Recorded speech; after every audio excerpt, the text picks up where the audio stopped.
Okay, hello, ladies and gentlemen. Welcome to the March 21st, 2023 meeting of the Washington County Committee for Citizen Involvement, Committee for Community Involvement. That's a recent change, like 5 years ago. So do we have anything like a quorum? Let's get the minutes approved while there's not many people here. Would you like a motion? I move that we approve the minutes as amended, including the email that I just sent. I'll second that. Okay, any more discussion on this august subject? Then all in favor, wave your hand in the camera. 1, 2, 3, 4, 5. Anybody opposed on principle? No, good. Okay, 5-0, we approved them. Do we have a quorum? Is there a CCI quorum on something like this, or is the world just run by those who show up? Well, technically, your bylaws technically say that minutes are accepted by majority, but you do have a quorum. You have 6 voting members. With Jim had his hand up, and I wasn't sure if that was a vote. Okay, Jim, you're in the you're in the attendee. Jim should be brought over as a panelist. Holly and Steve. Ben Marcotte and Darcy. While we're doing that, I wrestled with YouTube and Facebook and all the rest of it for a little while this afternoon, and I managed to post all of the recent CCI meetings on the CCI Facebook page.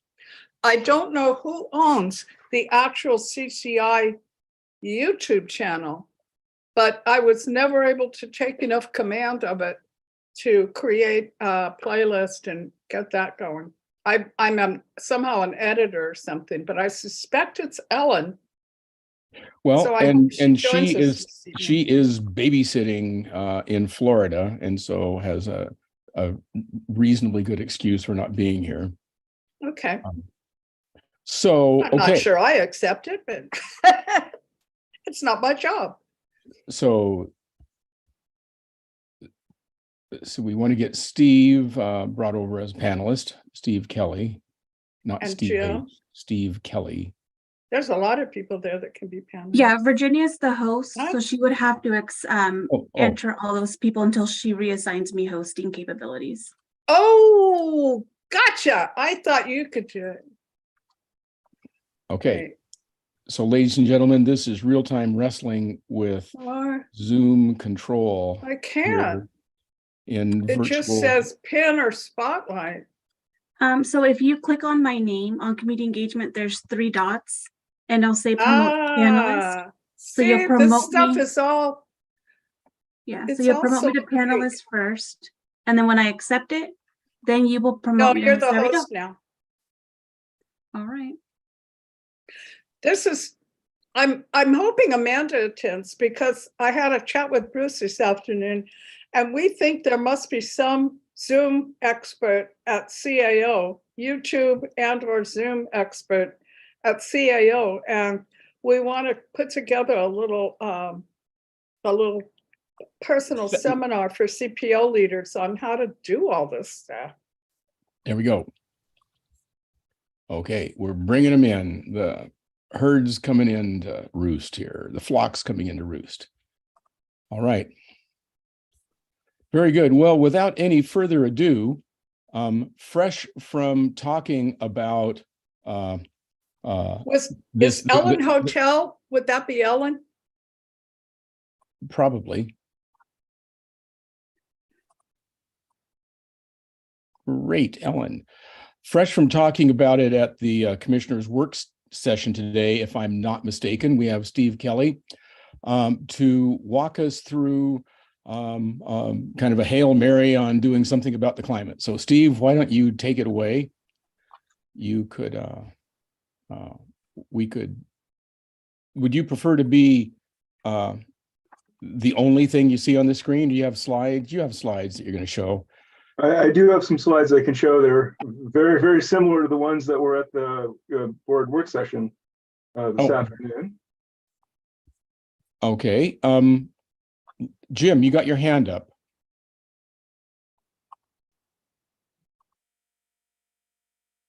Okay. Well, Yes, can you hear me? I can now. Okay, I had some corrections for the minutes. You Why had don't you sent them mail out. them? I wasn't at the meeting last month, but I looked through them and I found 4 or 5 things to correct. Okay, we aren't going to go through them now. We'll do that at the end of the meeting. We've already approved this month's meeting minutes. So we'll have to go back and revise that. I'm not going to take the time now. Thanks. So Steve, why don't we get you full on the screen and take it away? All right. I don't think I have permission to share, or perhaps I just don't know where to. I can see Christina focusing on that subject right now. Jim, Commissioner Rogers this afternoon, after the work session, asked me to, he's been trying to get a hold of you, Jim, and he said he couldn't attend the event to yet a conflict tomorrow evening, and asked me to relay that message. So I'm glad I was able to. Hopefully you can hear me. Yes, I got the email from him. I'm sorry that he's got some other things he needs to deal with, but we'll catch up with him next month. Steve, you should have sharing capabilities now. You have been made a co-host. Okay, how do I actually go about sharing? Down at the bottom, there should be a share screen. It's a green box with the There it arrow is. pointing up. And then you very carefully pick the screen that you want to share. Well, we'll see No which one. personal information. Okay. And if Christina, you can- could you mute everybody? Select slideshow so we don't have to look at your computer furniture. That's down in the bottom. And then no, it's the top. It's Well, it is also. present something online or, over it. yeah, there you go. Just from beginning? Does that work? Can everyone see and hear me? See the slideshow and hear me? Yes. Virginia, can you hear me okay?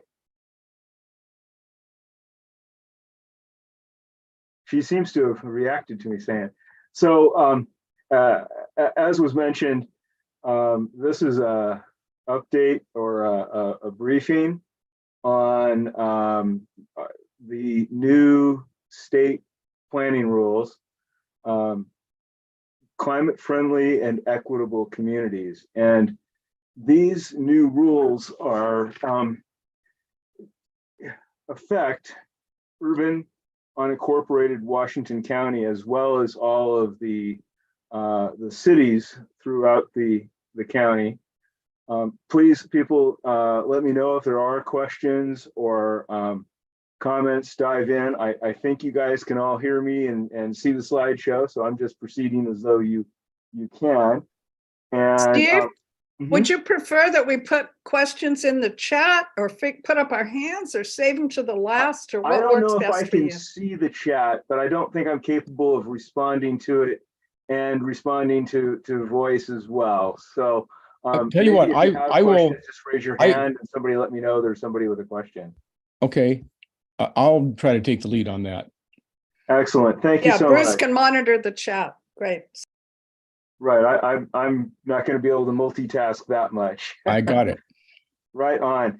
So these climate friendly and equitable communities rules, again, were adopted by the State Department of, well, the commission last summer, and they have quite a few significant impacts for Washington County. So I'm going to give an overview of the climate friendly rules, and then talk most of the time about the first thing that goes into effect with these, which is parking reform. And this afternoon we were talking about with the board about the idea of an extension for us to comply with these rules, and that was a discussion. So if there is reference to that in the slides, I will please just think that was for the board. And then I'll also go over briefly some of the future regulatory requirements that are in these rules as well, and open it up for questions and discussions, or you can stop me midstream if you have a question. I certainly do have a lot of questions about these rules myself, and I'm trying to figure it out. So don't shoot the messenger here. This is will end up being a controversial and very complex subject. So thank you for your time this evening. Again, my name's Steve Kelly. I'm a transportation planner with the department. I forgot to say that earlier. So these are based on Governor Brown's order in 2020 to state agencies to exercise any and all authority to meet Oregon's climate goals. The Land Conservation and Development Commission adopted these in the summer of July 2022, about 9 months ago now. And they have significant implications for land use planning, building, and transportation.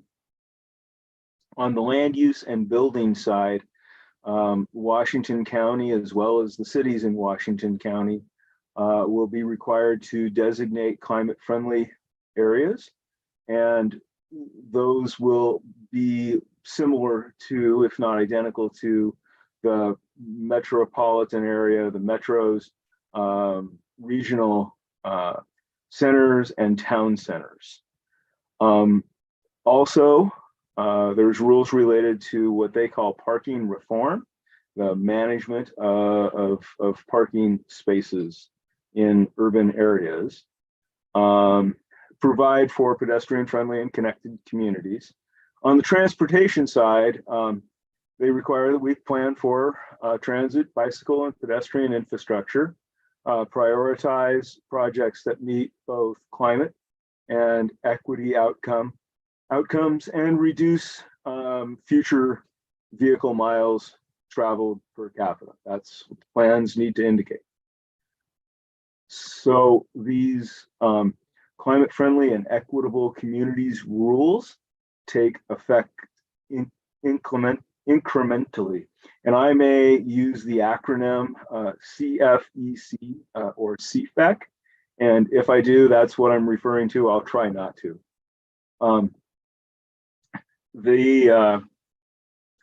So parking reform is what their words are. That is the first thing that will take effect, and that is being implemented and supposed to be implemented this year. There's 2 phases, one that's in effect now and one that is indicated to go into effect next. And then after that, there was a number of requirements, again, related to climate-friendly areas, the transportation performance standards. We're still working with the LCD to the staff at the State Department of Land Conservation and Development to try to understand what these words actually mean for our communities related to transportation performance standards and the measurement of VMT. And we're not quite there as far as understanding them. They may not have substantial effects, but they could. And so still working through where we're at with those. Those will go into effect in the next couple of years on the schedule they have published. And then there's also a number of requirements related to a transportation system plan. And as in on the slide here, a number of jurisdictions are requesting for alternatives for implementing these rules. And that's something that sounds like Washington County will be doing as well. So, excuse me, the first of these rules to go into effect is a parking reform, is their words. They have 2 phases. Part A took effect January 1 this year. So it's in effect now. And I'll go over that with you. And then after that, I'll talk about Part B, which is indicated to go into effect this summer. And I think we're going to be requesting an extension for that deadline. When we talk about parking, one of the things people would otherwise ask about is what happens with Americans with Disability Act parking spaces, the blue signed spaces. And those, when someone does construct a new parking lot or expand an existing parking lot, there's a number of spaces that are required based on how many spaces are in the lot. And that would not change. So any new or expanded parking lots would have the same requirements as they do now for what are called ADA spaces. So to get into it, Parking Reform A, which is in effect now, has two main parts. The first part is sort of the two bullets there. The top bullet indicates that Washington County and cities in the metropolitan Portland area are not allowed to require more than one space for a new development or an expansion of an existing development, one space per residential unit. And Washington County currently has that as our standard. And so that doesn't have an effect on us at this point. The second bullet notes that jurisdictions, Washington County, urban unincorporated area, as well as the cities, are not allowed to require parking for the following types of development, and there are 7 categories listed there. Now, those types of development often, when they apply for a development permit, have a number of parking spaces that they wish to provide. It's just that the county cannot require that they have a certain minimum amount. So the minimum is now 0 for those 7 categories of uses. The third bullet here is the bigger deal.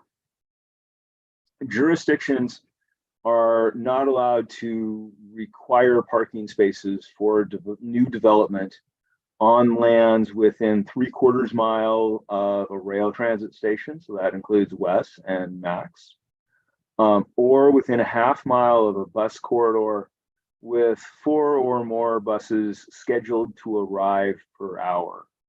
I'll show a map of what that means for Washington County here in a moment, but it's a pretty large portion of Washington County. And then I want to just clarify, these are not part of our community development code. These are the state rule. And staff is applying these state rules directly for land use applications submitted.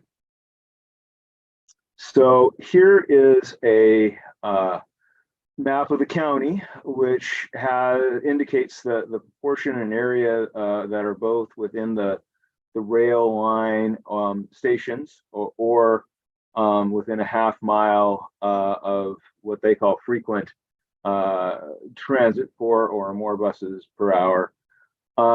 This is roughly half of the urban unincorporated area.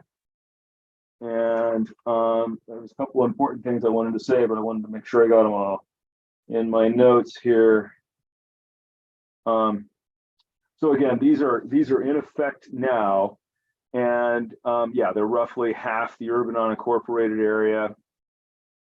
So again, a development application may be submitted containing any number of parking spaces, but there would no longer be a minimum number here.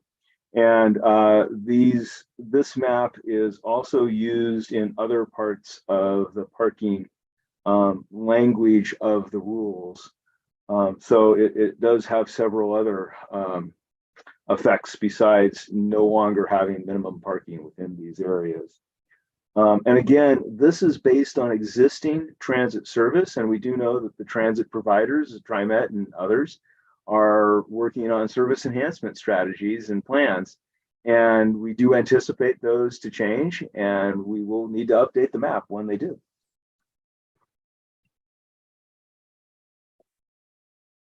So that's what has happened already with these rules. The second part is related to the requirements that we now have for changes toward for our community development code. And these are to go into effect this July. We again expect to have ask for an extension here, and I'll talk about that. Well, actually, I'll just say now the land development and the Department of Land Conservation and Development, their staff has been working on updates with these rules. They've indicated that they will be recommending changes to the commission this April, and then continuing to work with jurisdiction staff over the summer, with another commission meeting scheduled for November on this topic. So these changes, and they've indicated to us that these changes may be important for how Washington County structures compliance with the rules, and their staff have recommended that we request an alternative schedule. So we're in the process of doing so. So going back to the 1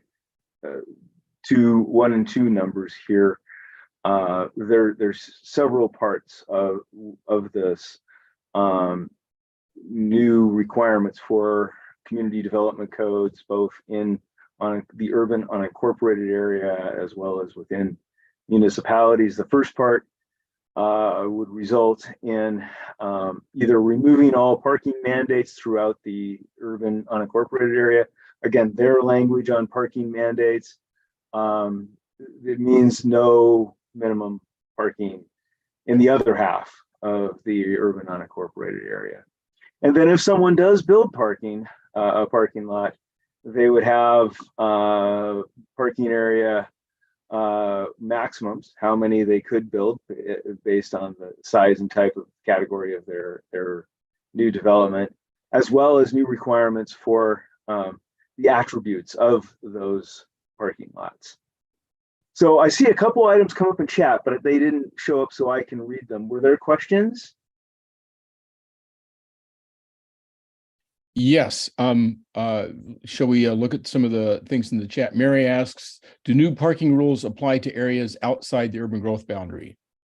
Yeah, they do not. The pre-existing rules are still, for transportation planning, are still in effect outside the urban growth boundary.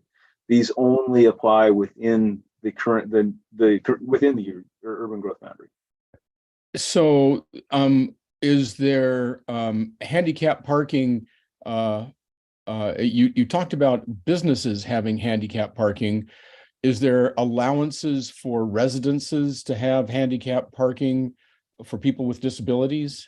Or do you I'm not an expert on handicap parking, but what I do think, the way I think it's structured is it's based on the size of the lot. So when somebody expands or builds a new lot, they're required to install a certain number of spaces based on the size of the expansion or the size of the new lot. Yeah, I don't think there's a retrofit kind of thing going in, but I don't know enough detail about it as that. But it's the lot. It's just based on how many spaces are put in, or based on the size of the number of parking spaces provided. Okay, good. That's good. Basic question. When we talk about removing all parking mandates, that puts the minimum at 0. Is there, for residences, there is still up to the developer to pick how many parking places? That's right. Okay. And then for businesses, is it also up to the businesses to, specify a certain amount of parking? Exactly right. Yeah, it would be up to the business how many they wanted to provide, up to and including all of the other rules in our community development code. We're still implementing as much as our community development code as we can. Okay, Virginia, you got a question. What do you got? Virginia. Well, let's see. There could be some fast and furious. There we go. There we There you go. go. If it's up to the developers to decide, so they can just say, we want to have 400 parking spaces here. Is that correct? There's our current code and this rule language has maximums. Okay, For so those will those still are be in still- effect. yeah. Okay, because, I mean, there's no practical way for me to use public transportation. Right. And Oh, yeah, but I'm not disabled enough to get a disabled permit. And I can imagine retailers just hating the idea that they don't have enough parking for their customers. So what have you heard from the development community? There's other parts of these rules that may have substantial implications for the development community. At one point, they were considering appealing the rules. I don't know where they're at now. In general, it's one less requirement for them to provide a minimum amount of parking. It's really the communities nearby that would be, affected by the new development. So I remember in the presentation you made, I believe to the planning committee, something to do with apartments and that being an issue. Yes, there was discussion about multifamily, the changes related to multifamily development in this rule here. Yeah. And the neighbors of any multifamily are always going to be looking for people that can't park where they're supposed to park, so they park on the street. That could be an outcome here. Yes. Yeah. Okay. And I appreciate you saying that you're not entirely. Yeah, and don't shoot the messenger here. That's important. Yeah, thing. No, please don't. exactly. No, we're all learning together. I mean, social engineering can be a good thing, I guess. Well, it hasn't really been, in my observation, all that successful. Has anybody looked at Portland's experience in doing away with parking requirements? How satisfied the people that live there are? Is that? Well, I know if you try to go to any kind of an event over in Northeast Portland, you got to put an extra 45 minutes on your trip so that you can find a place to park. Yeah, Steve, what do you got to say? Do you think anybody has done a study of Portland's satisfaction? I do know a lot of jurisdictions have sort of said one size doesn't fit all. There are a number of cities and at least one county that have appealed the state rules here for various reasons. And I'll leave that up to the judicial system, I guess is the right word here. But and as far as overall satisfaction with the parking requirements, we don't really have a choice for half the urban area as it stands now. So we're trying to sort through the impact of the rules on our community. And the rules will change. So Gretchen, you got your hand up. And on mute. You're on mute. You're on mute. Sorry about that. I have 2 points. One, I have a bunch of friends on the east side, already narrow streets. And I can't tell you how many times I haven't been able to move down the street because there's no place for them to park off street. And sometimes they're double parked and they block the street. My question, I wanted to follow up, Steve, and I recognize that you don't have all the information, but maybe you can find out the information. I am disabled. Some days I'm with my walker. And under this,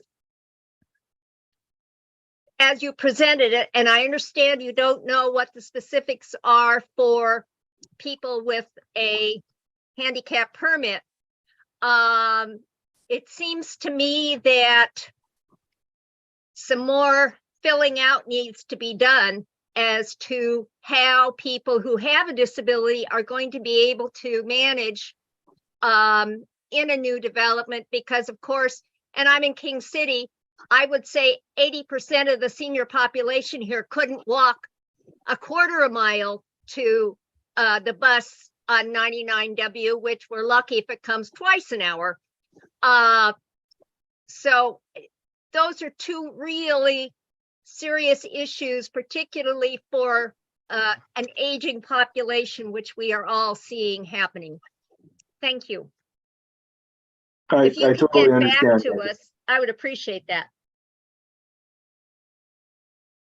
I totally understand, Gretchen. I understand the situation and the concern. And I have a similar concern about ADA spaces. If a development doesn't have much parking, then it may not have much suitable ADA parking as well. I see other people have their hands up and other things coming into the chat, but I'm sort of limited what I can do here. Okay, let's see here. So David Shettles, let's see, do I have the ability? Can you hear me? Yeah, Ken. Yes. Thank you. Thank you. Thank you. Steve, good to hear you again. I listened a little bit earlier today to the presentation as you when you networked to the Planning Commission, but I didn't hear the whole thing. So my intent is not to take things out of scope. But my question primarily is, so I live near Elmonic Elementary.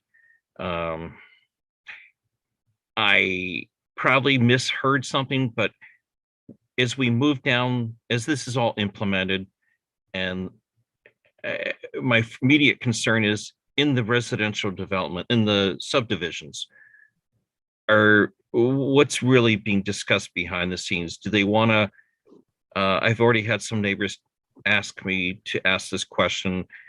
Are we all going to be, if your driveway will fit 2 vehicles, you're fine. But if you park anything in front of your house, you're going to have to pay like whatever it will be, $40 a month, and you're only allowed to park 1 vehicle on the public street. Is that what we're eventually looking at as we look down the road? I don't think so. I haven't heard. You may know things I don't. Well, I'm probably getting ahead of myself, but when you hear, we all need to be wise stewards of the environment, and we're all trying to learn here, but it seems like, bad me. I have a diesel excursion and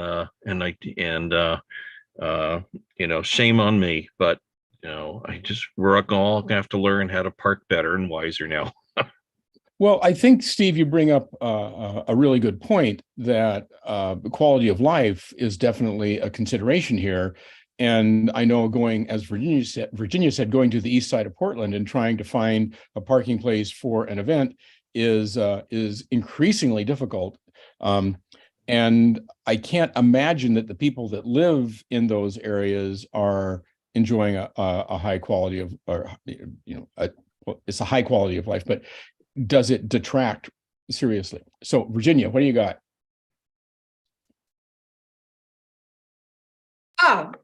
I remember now that an issue that came up that was that apartment complexes could separate parking from the rent, and that the unscrupulous ones would keep the rent the same and then just charge extra for parking. Is there any sentiment on the part of LUT or the board to, I don't know, do something to penalize that. Rent It seems management? like that would be a really evil thing to do, but very typical for capitalist apartment building owners. Okay, Steve, what about the charging a surplus tax? So I'm about halfway through the presentation here. Why don't we let Steve, So why there is don't a we, little bit more Yeah, on you that bet. topic. On what I think we're referring to as unbundled parking.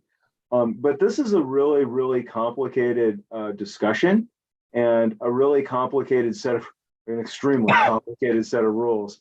And so were there other questions before I don't see any, and we can keep coming up with questions. So why don't you proceed with your presentation? I'm sorry to interrupt, but Michael has his hand up. Oh, Michael. Oh, okay. Yeah, you're right.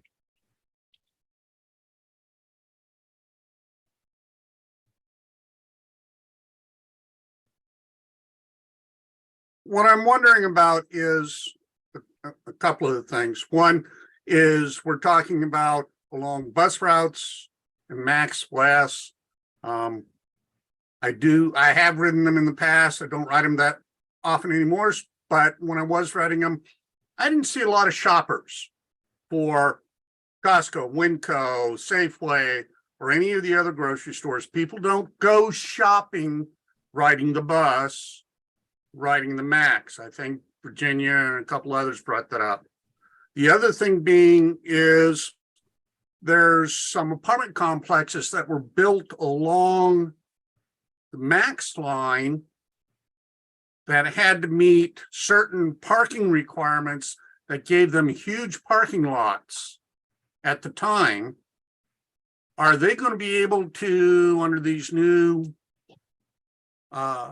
rules, be able to convert those parking lots into more apartments because they don't have parking minimums anymore? Potentially. So they can actually wipe out all the parking and go, we're just a great big huge apartment complex and everyone gets to walk. And yet, is the county going to do anything through LUT or any other methods of going, well, yes, you don't get much parking, but the developer has to see to it that within a 15-minute walk for a 65-year-old versus a 20-year-old is a large store, not these little 7-Elevens and these beer stores that masquerade as a corner store. Are they going to do anything like that so that, hey, facilities are available for them? Yeah, that's a good question. I appreciate the question. These are state requirements that apply universally across the urban unincorporated area and the municipalities. It's a one size fits all solution here that development or new development sort of has no minimum parking required. And through the areas that are affected at this point. And it's not there's really nothing else the county can do and also comply with the rules. I understand your concern. I've expressed similar ones. Okay, moving ahead. One Thank you. quick question. Since I just heard basically that it could happen where apartment complexes shut down a lot of lots and build more units. Is never say never. Is TriMet going to shut down all their parking rides to build more high density? I haven't heard any plans like that. I think that would be a different discussion. I don't know. That's outside the scope of what these rules are say. Right. Thank you.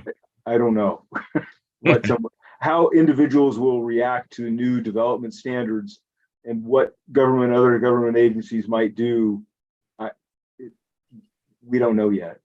Yeah, I'm at there with some of the people in the audience. I'm looking at knee surgery. 20 years ago, I didn't think nothing of walking half a mile. You know, this opportunity to lose some weight. But now it's like, ouch. And then when I get at the park and ride, oh, I found out TriMet doesn't have any security. You park at your own risk. So it's not much incentive to park anymore at the park and rides. Anyway, thank you. All right, are we ready for We you? are, yeah. Move on? Let's not have any more questions unless it's a very, very, very brief clarifying question, okay? Thanks. All right, well, this is a point to stop because the next part is super confusing. This next slide tries to summarize several sections of state Oregon administrative rules in one page. The main part of this is there are several pathways that jurisdictions must choose related to parking. And virtually all of them are pursuing pathway one, which means there would be no minimum parking in unincorporated urban Washington County, the other half of the urban area. That's the preliminary staff recommendation. That's the board recommendation to staff after today's discussion at this point, and they're not, fully versed and informed on this. So I'll quickly explain the other two pathways. I'm not even sure, Steve, I'm not even sure that that's necessary. I would Okay, encourage. I was gonna move on. Yeah, an interested reader can follow that themselves. Yes, well, or ask me questions offline or afterwards. I will say that is the one discussion where there was a question about unbundled parking. And the idea there is that the requirement would have the lease or rental agreement or sale of a condominium sort of property would be separated from the parking space, and the leasee, the renter, the person buying the condo would have a choice of buying the parking space or leasing or renting the parking space. It could result where somebody would end up, just, okay, I add the charge on for the parking space. Or it could be, a situation where someone that's not using a parking space, but paying for one through their rent would have an opportunity. That's the discussion. And one of the main aspects of an alternative to just having no minimum parking requirements. I saw Mary's hand go up briefly. I can't help it. I gotta know what the question is. But right now, Washington County allows that unbundling anyway, don't they? Yes, we do. We do have a lot of those kinds of allowances, but we don't require it. So that would be the difference. Well, and I think, if people are thinking it's going to be a big change, because it already exists, I think it's important for people to realize that. Yeah. So this slide is about parking maximums, which are also included in these rules. So not only is there the no minimum, but there is a maximum. Fortunately, Washington County revised our development code for parking a half dozen years ago now. I think it was 2017. And our parking maximums are pretty much in line. We'll have to have a few changes, but we're pretty much in line with the requirements of these rules. Frankly, they're best practice.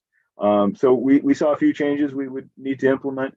The first bullet there, we're still trying to figure out its implications, but for large buildings, more than 65,000 square feet, the surface parking area, and I think surface is important to distinguish there for these kinds of larger buildings. The surface parking area may not consist of more area than the floor area of the building.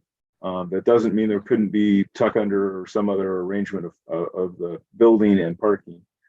And we don't really know the impact of that one yet. We do know that the way it's structured, it would apply to residential as well as large commercial and industrial buildings. Again, parking would be different than loading. The loading areas at industrial buildings are a separate consideration. Is it Paul? Yeah. Question, when you say surface, I'm thinking ground level, but what about parking structures where there's multi-level? What's the limit there? There would be maximums in place, but I don't think there's much of a prohibition against the size of the parking structure. There are, and I'll talk about this in a second, there are new requirements for the attributes of parking structures. We don't have many of them in Washington County. We don't have a lot of code language about them. So we're still working through what exactly to, how exactly to work with these rules on that aspect. So let's move on to that. In addition, when somebody does build a new or expand an existing parking lot, there's a number of regulation changes related to what can be done, and a number of these we do currently allow for and or provide for. The second bullet there is allowed the redevelopment of parking areas, and somebody asked about that, and developments are allowed to convert parking areas to other uses. And then another change about the design of parking areas is if it's a more than a quarter-acre parking lot, the lot will need to have a tree canopy and street-like design of the driveways and drive aisle attributes. So this is not a huge parking lot. A quarter acre is what, 25, 30 spaces. It depends upon the layout of the parking lot. And the tree canopy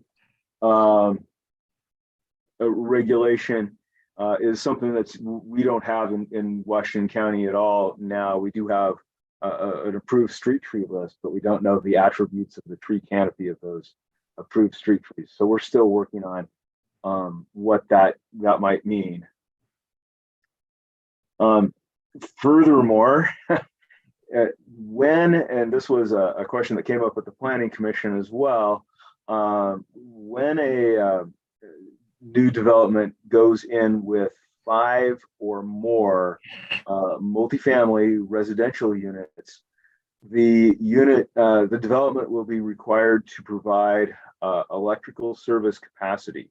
So the new panel that goes into the structure will need to provide electrical service capable of powering 40% of parking spaces. This goes into effect here in a couple weeks, and we will be implementing this with our building electrical permitting processes, at least until the development code is updated to match.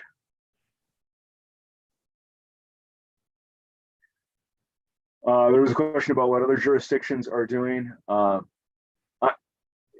I haven't heard of anybody in the metro area that's seriously considering any alternative other than the remove all minimum parkings, the parking requirements. The other alternatives are just too complicated to administer.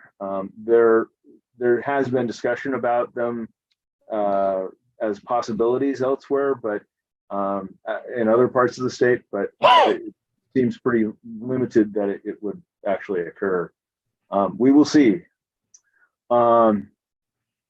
So coming next, again, this is 11 of the 64 new sections to the transportation planning rules. the next thing that's coming up is the plan after parking is the planning will have requirements for Metro's urban growth management functional plan. And the schedule for the update is for Metro to take these on in 2024.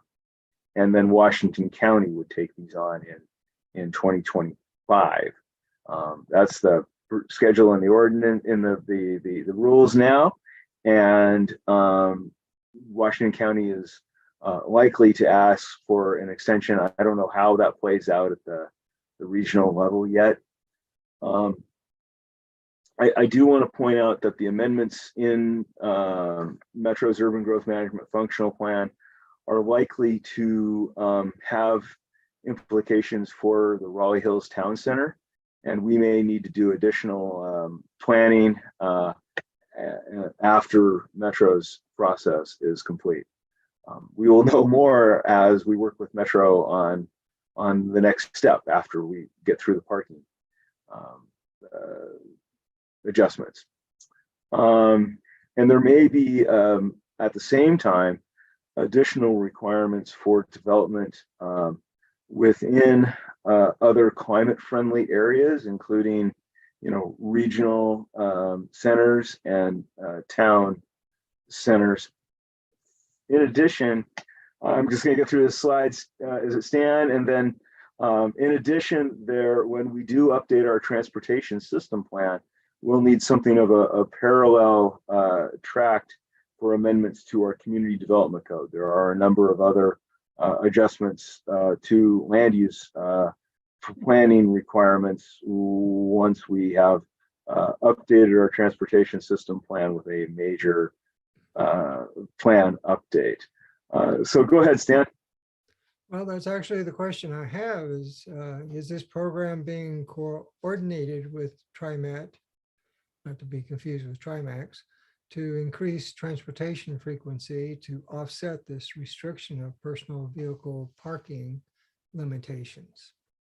Thanks.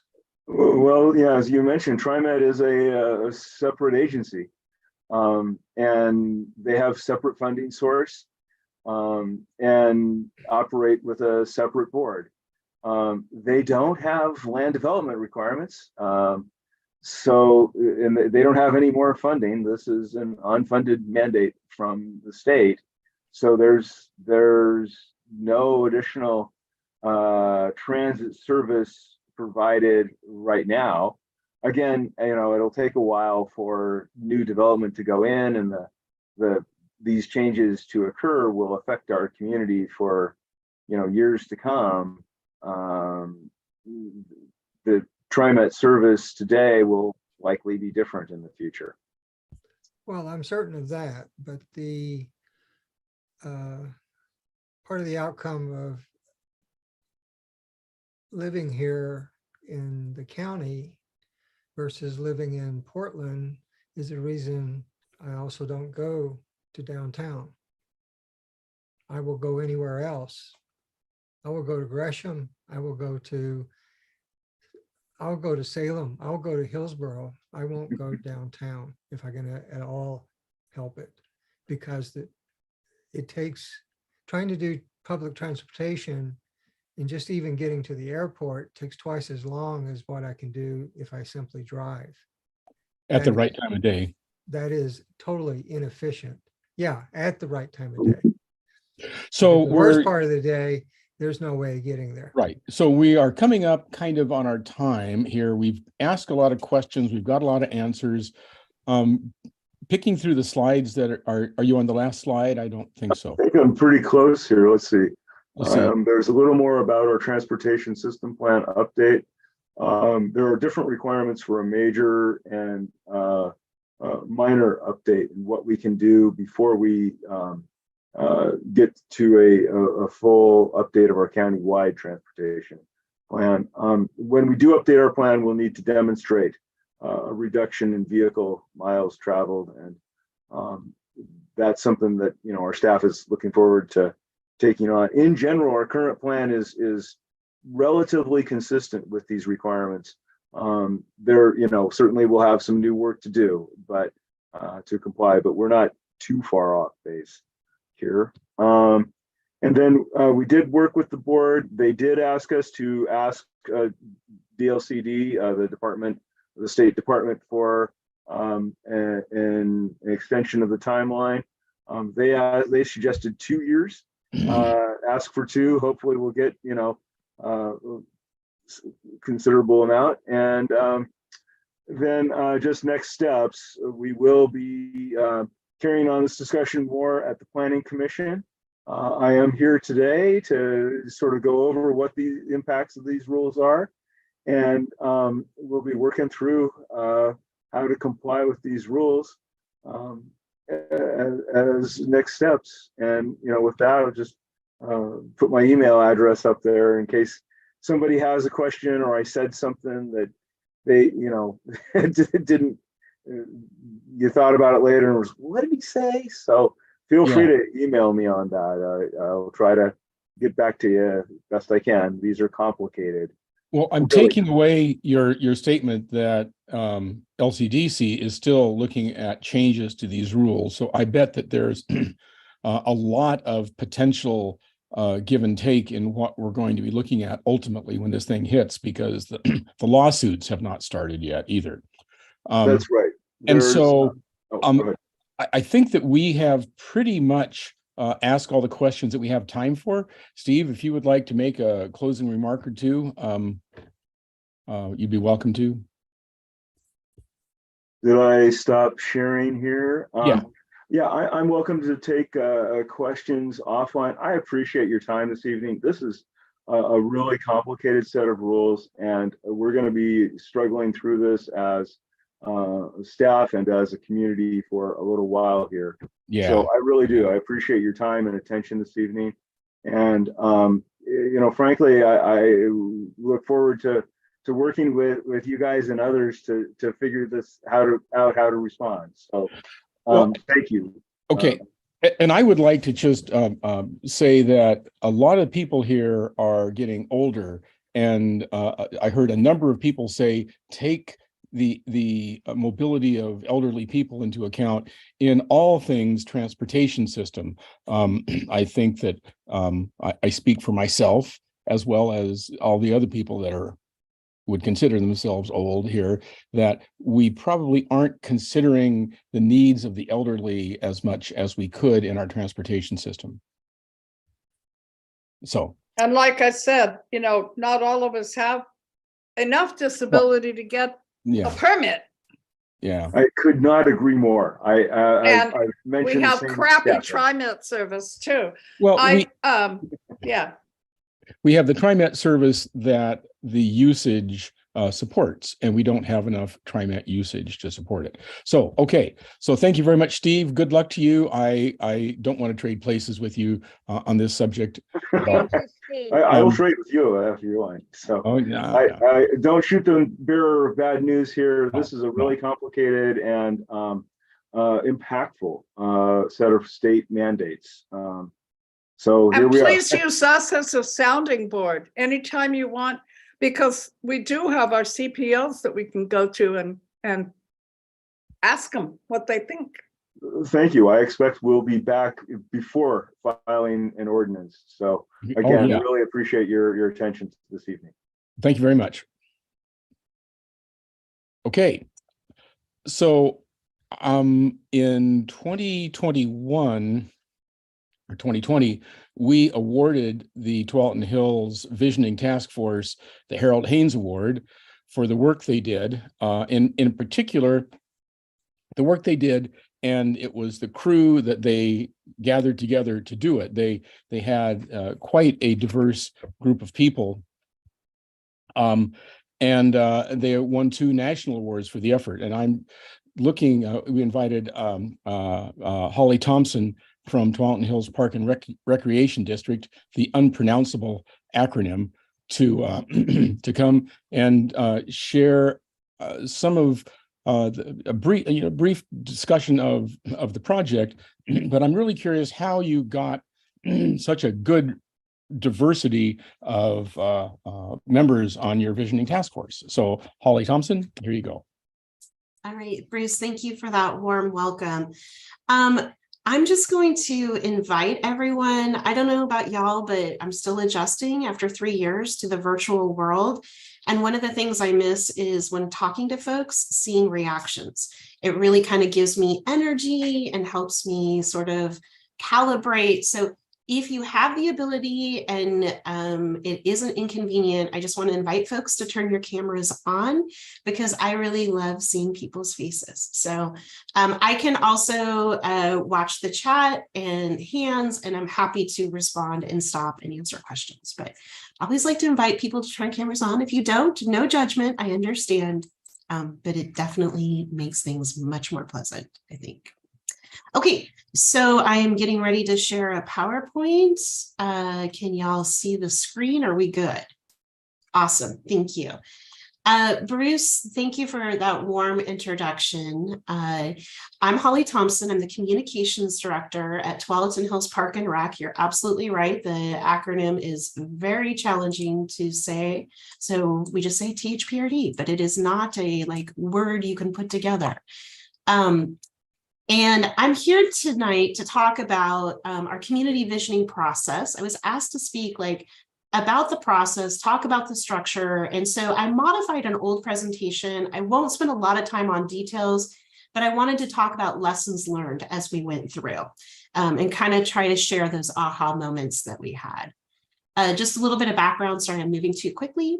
THPRD, it was founded in 1955. We are a special purpose government. For the government nerds out there, if you are like me and you're a government nerd, I always like to start off with, yes, THPRD is a government. And I suspect this crowd understands that really well, but it is surprising how many people we talk to every day that don't really understand that THPRD is a government. And when I ask questions like, how many state governments do we have? People go 50. How many county governments do they have? People will kind of stumble. In the US, we have about 3,000 county governments. We have about 19,500 city governments.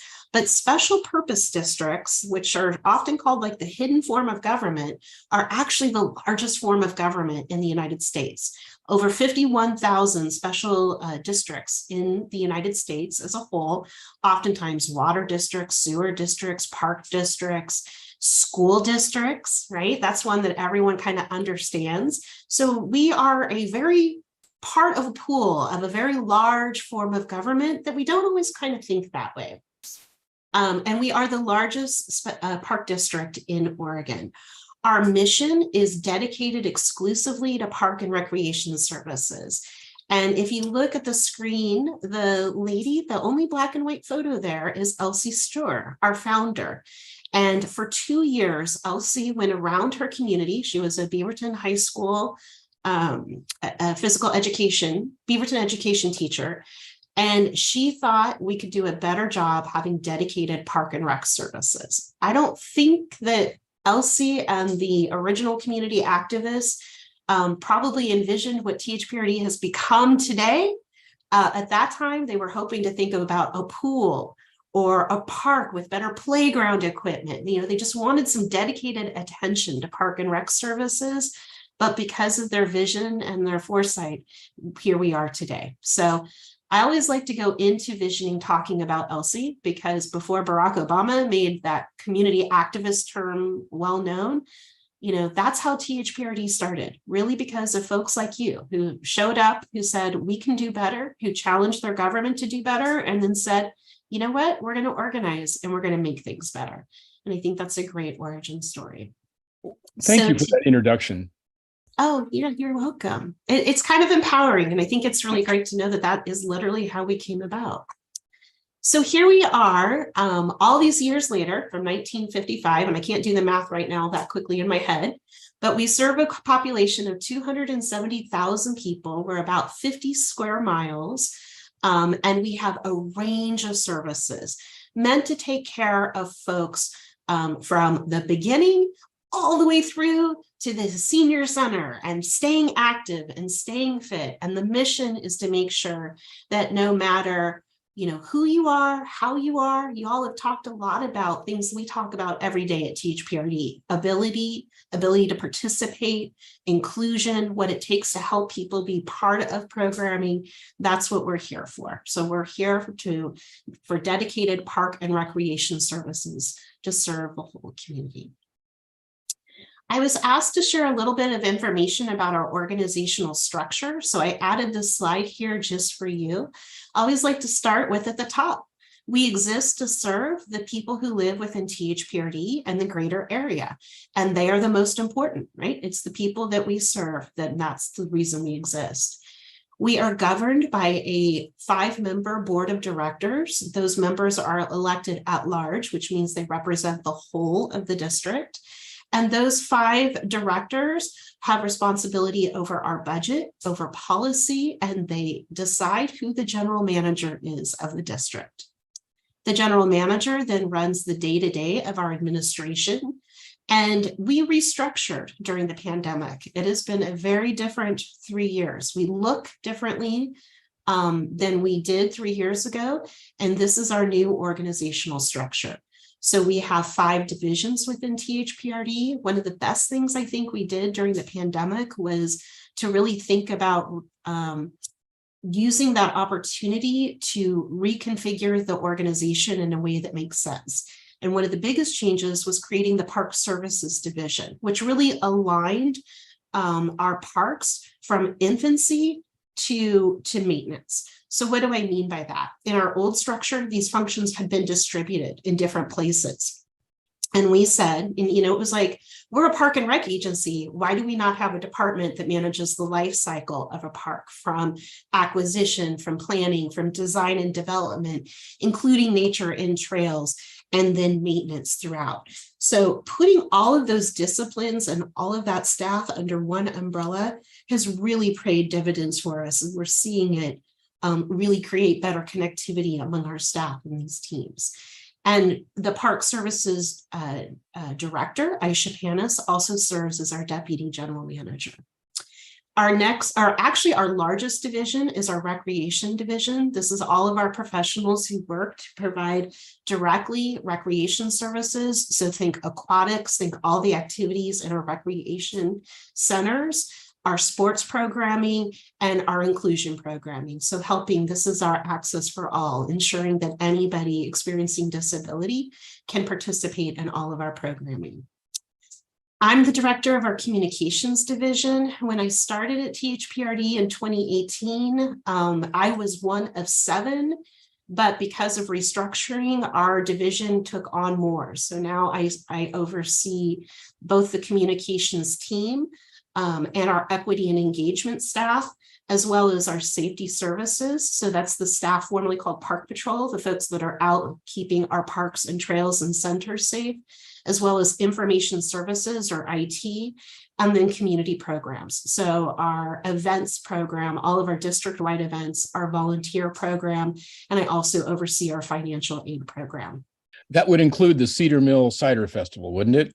The Cedar Mill Cider Festival that Miss Virginia Bruce makes happen every year, along with Karen Madsen and our amazing events team. Yes. September 24th, put it on your calendar. Yes. And then we have 2 divisions that are really sort of internal service function divisions, our finance division, and then human resources and risk management. So at THPRD, we do a lot of work owning and leading with our values. Our board of directors meets every year, and they reflect on what our organizational values are. And then those values filter down and really impact all of the work that we do as an organization. Our values we see as enduring. They don't really change, although the board does discuss them every year and confirm, are they on point? And sometimes they make tweaks and edits to them to give staff, to give our general manager and the rest of us clear direction on their expectations. So overall, we are leading the district with 3 overarching values in mind at all times: leading with equity, with a special attention on racial equity. Now, I want to be clear here that we very much care and want to honor and want to represent all dimensions of equity, but we also understand the data, and the data tells us that race is the biggest single most determinant factor of outcomes for folks, which is why we have an emphasis on racial equity.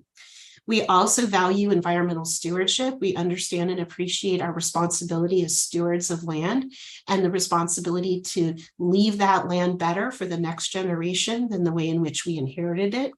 And finally, and most importantly for this presentation this evening, I think it's amazing that our board of directors centered commitment to community vision as part of our values, because it symbolizes their commitment to listening deeply to community feedback, going out to where people are and gathering that feedback and holding ourselves accountable and reorienting the work of the organization to fulfill that community input.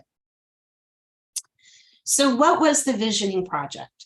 When in the fall of 2018, the organization decided that it wanted to undergo a visioning process.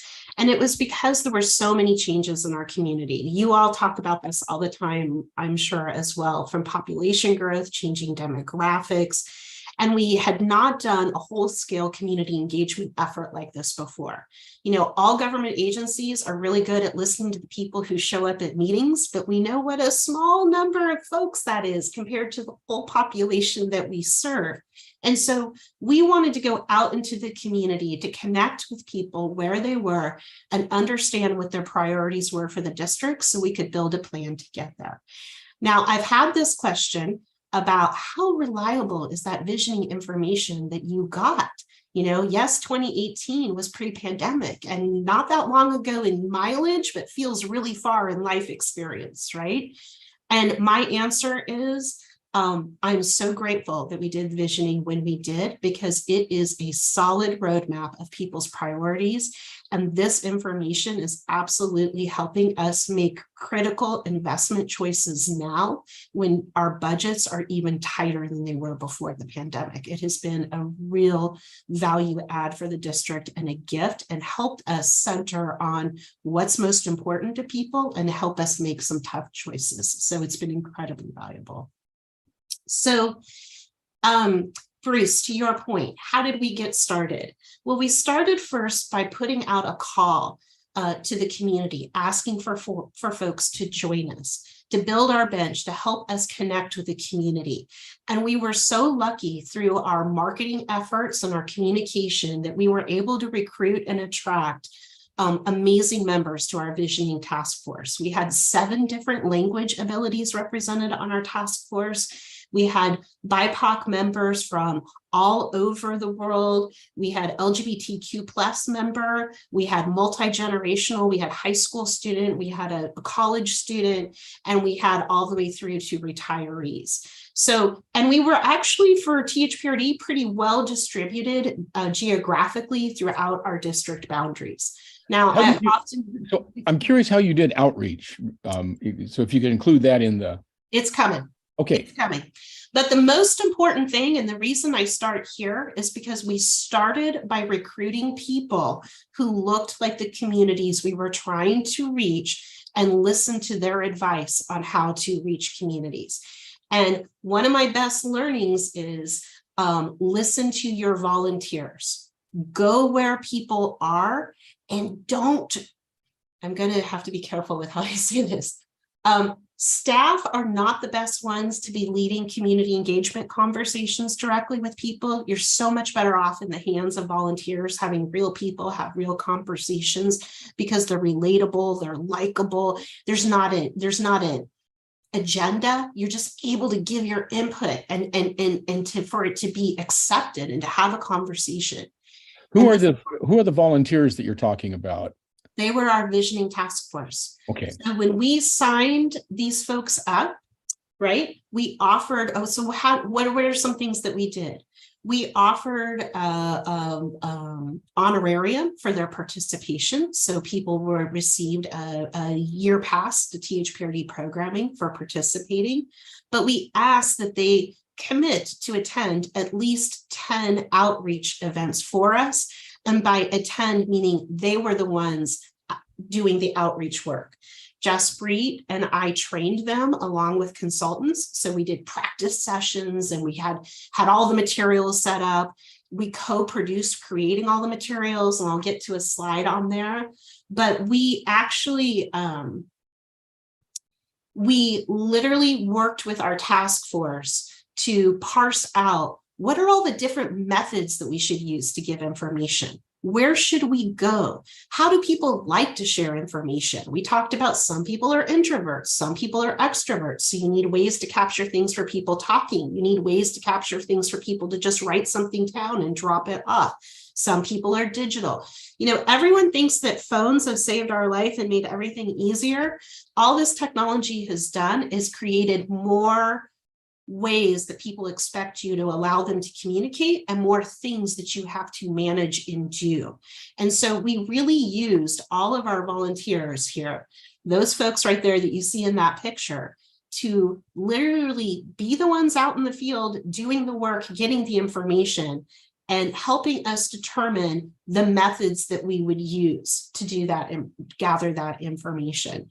And when I get to some of the like the metrics that I think are really impressive, you know, we went to 117 meetings and events and activities over a 5-month period. Only a third of those were THPRD events and activities. Think of how much we do. We do a lot, right? But we were intentional because we knew that we'd capture people who knew THPRD well. We wanted to get to folks who didn't know us well. So we intentionally spent 2/3 of our time outside of our own events and activities to capture new audiences. We partnered with small community-based organizations to hold language-specific focus groups and talk to people who hadn't participated in THPRD programming before to understand what their barriers were and how we could help overcome those barriers. And again, you know, the aha moments, Bruce, that you're asking for are build your bench with your volunteers and your community engagement staff. This is so important.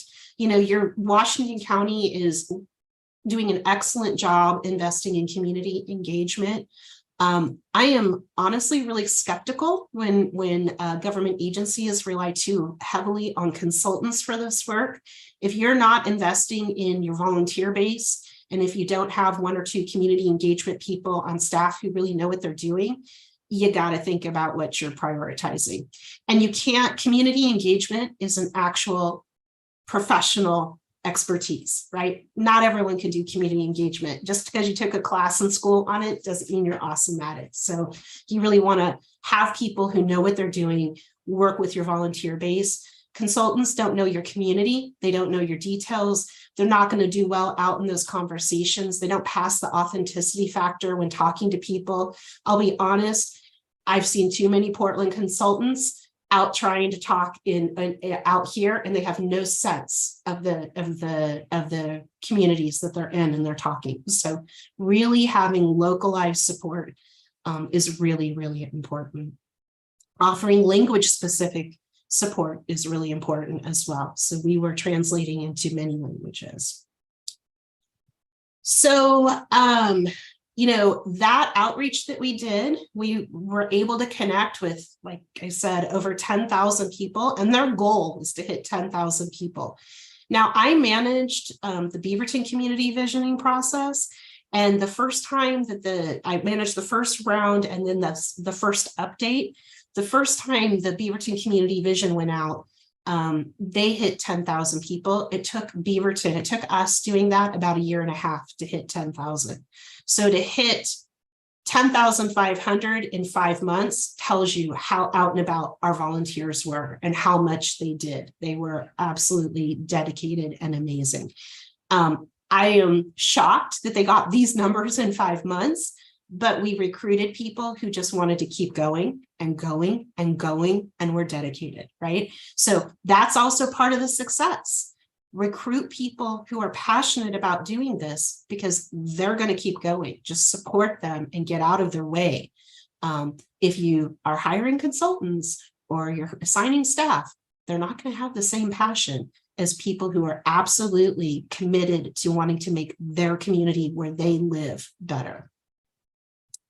So after we got all those ideas, right, we got over 12,000 ideas from folks about what our future should be. Many of those ideas are so similar, right? How do you organize? How do you curate? How do you put all that information together? We wanted to do it in a really transparent way.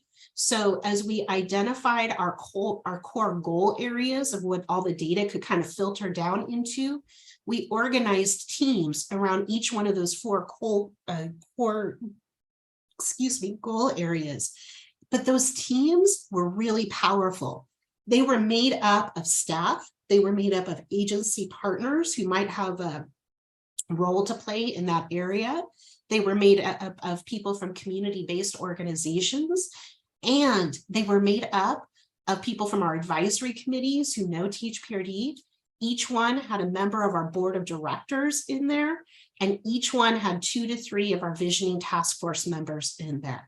And our visioning task force members' role was to be the voice of the real people in the room, to not let people like myself, who have been a government staffer for 20 years and are too entrenched in government think and thought, misunderstand or mistranslate the information coming from the public. They really held our foot to the fire, and they were so good with staff who were experts in these areas going, no, we need to humanize this language. No, that's not what people said. And so by equalizing the playing field and by putting kind of the lived people and the people who usually get to go in a room and write the bones of plans together at the same time, you got the benefit of that immediate kind of community input as the kitchen recipe was being built. And it was awesome. So my suggestion is build support for your plan through inclusion in this type of stage. It also really helps you with your elected board, right? Especially if you have division. We didn't. We had a very united board, everyone on this. I can tell you when I was at the city, I used the same process and it saved the project because there were divisions there among the counselors. And by having everyone equally participate, they all saw how the process worked, and then they all had trust. So it really helped. Staff were the most nervous though. They were like, what? We're not going in a room and writing it and letting people react. So you have to manage that.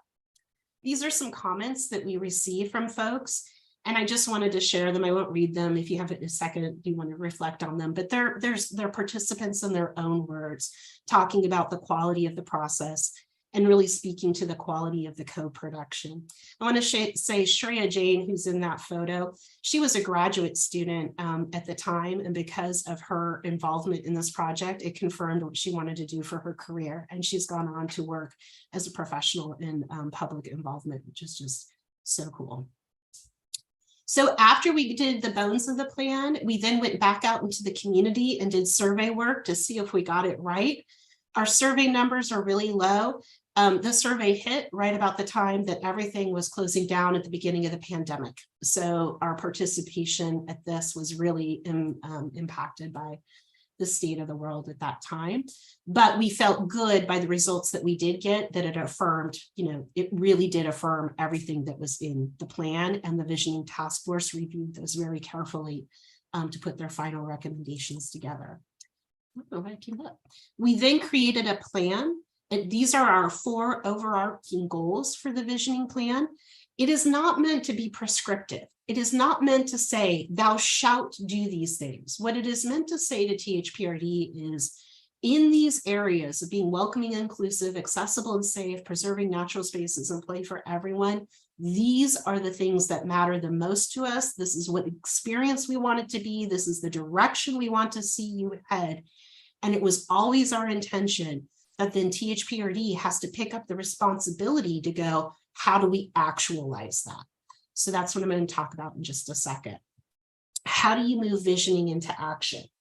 Well, you do it through several things. One, the leading with the values. The fact that the board of directors chose to put visioning front and center to hold us as staff accountable, that everything we talk about has to link back to Is this a community visioning priority? How did the people talk about this? Why are we doing this? Is this important? Was incredibly helpful. They synced it into our values. They synced it into our budgeting process. And in the world where what is measured, right, is what's done, right? It really puts the focus and the spotlight on it. And it really sends a signal to our staff to understand that the genesis of all of this is being responsive to public involvement and really listening deeply to what people said were important. We've also built a process that embeds it in our comprehensive plan, which just got updated this year. It is completely organized around the visioning values. It's going into our functional plans, and it's also embedded in how we talk about work. That picture right there is from a community outreach event we did for Lavraise Park that will be coming on Lombard in Beaverton. And when we were tabling and when we were talking with the community, we showed them in terms of visioning, these are the things that you said were important. And as we've developed the concept plan and the ideas for this park, this is how we're applying that. Did we get it right? It creates the starting framework, right? So people don't show up and go, where did all these ideas come from? We start with the origin story of, here are the things that people said were important. Here's how we see these things fit into this park space. What do you think? These pictures are from other community events that we've done in other parks. These are from Abbey Creek, I believe. And I just have to say, you know, I remember several years ago, before I was at THPRD as staff, listening to a presentation, and they were so happy because they had about 20 people participate in a outreach meeting and got feedback on a park design. And they thought, man, we hit it out of the park. Well, we're getting hundreds now, right? We're getting literally hundreds. This, I don't know, my thing is moving crazy. I apologize. This event right here had 900 people there. What's the difference? We're not going inside a school in a room. We're going where the people are. We're using our own real estate.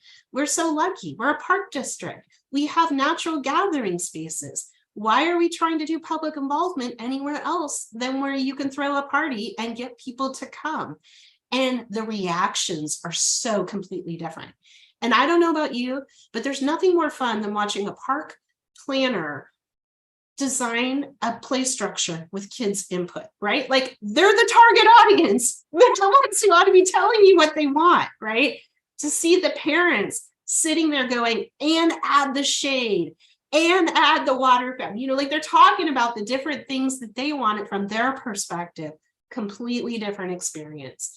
So it's really changed how we do public involvement. It's really changed our expectations for ourselves about what meaningful participation looks like, and about getting out there with the community and creating co-created opportunities for public involvement, right? And it doesn't have to be a boring meeting. I mean, I will tell you, I think we got as much input as we could have ever gotten in a public meeting. And this was a fun party with bouncy houses too, right? Like, way more fun. So, well, yeah. Go ahead. Sorry. Well, yeah, when you have a fun thing to offer people, they certainly are more inclined to participate in it than if you want them to look at the community development code. Yeah. Like we do. Yeah. So I didn't mean to interrupt, actually. No, it's fine. I was just trying to think about how to make the code fun, but that would take a little while. It does. It does take a little while. Yeah. So you are so kind, and you were right. In November of 2020, we were honored with the Harold M. Haynes Award for Community Involvement, which your organization and the board helped make happen. And then in 2021, we were honored by the International Association for Public Participation. It's IAP2, it's a mouthful. They're basically my nerds, right? Like, they're people who work in public involvement, and they are assessed both in the US and Canada and then across the world, because there's an international organization, public involvement projects. So we were selected for the Core Values Award for Respect for Diversity, Inclusion, and Culture for our multicultural outreach. And then after we won that award, we were then selected for the overall Public Involvement Award of the Year. So it was a pretty big deal. Virginia, yes. Oh, you're muted. There we go. I totally appreciate your improved attention to the needs of Cedar Mill News. But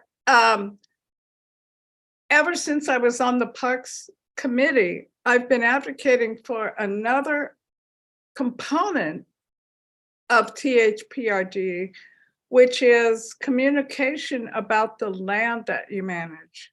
Mm-hmm. And that's why I mentioned information about the First People and interpretive signage in the parks, because people who don't participate in sports, but who do use the parks for various reasons, want more information. At least I think they do.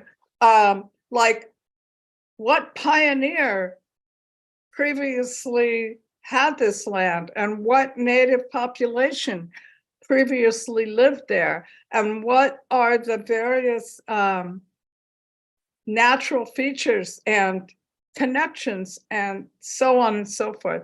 So that's it's like another layer of responsibility for the district. I mean, not all of us play sports. Agreed. Totally agree with you. So I'm going to finish talking about lessons learned from visioning, and then I would love to pick up your question on interpretive signage. I've got a slide on kind of where we're focused now, and I'm going to put a pin in that and get back to that over there, okay? Because that's a really, really good question. So what were some lessons learned, light bulb moments? Bruce, I think you asked me this in your email to talk about like, how did we do it? What did we learn? What did we do? My first advice is build your own capacity. So you've got to have people who are actually familiar with your area. And that takes people who live and work and love your area, right? So you've got to recruit, and you've got to spend the effort to recruit volunteers. I've had really good luck on that in my career. And one of the things that I hear all the time from folks that have been some of my favorite volunteers that we found through recruitment is, you made me feel like you wanted me through the material you sent out.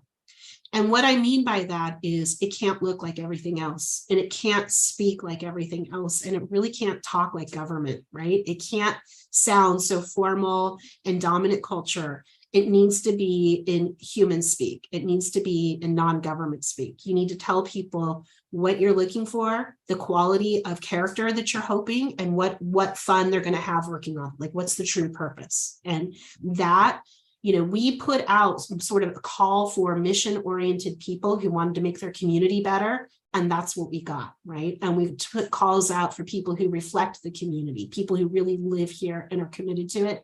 That's how we got people. You can't get that by hiring it from the outside. And I don't care how much people come in and tell you that they've done this, there, and the other. They're not your community. They won't speak like your community. They won't know what people are talking about. It's not one and done. Can't do it that way. And I truly believe in the power of the volunteers. A volunteer said to me recently, and I love this line, collaboration moves at the speed of trust. I've been in a lot of meetings where people who look very homogenous, and they want to ask someone like me, like, how did you get people who don't look like us? How do you get diversity? How do you make that happen? Well, it's about relationships. It's about relational work. It's about not being so tied to time and schedule and tradition, and really listening. A lot of it is listening to terrible experiences that people had.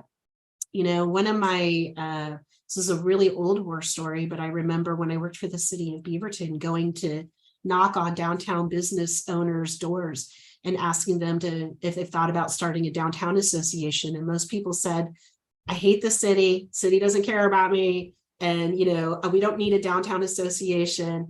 And it took a lot of going back and knocking on doors and having the same conversations with the same people who'd already said no. And after the second or the third time of, using my own money to buy things from their place and to build a relationship, right?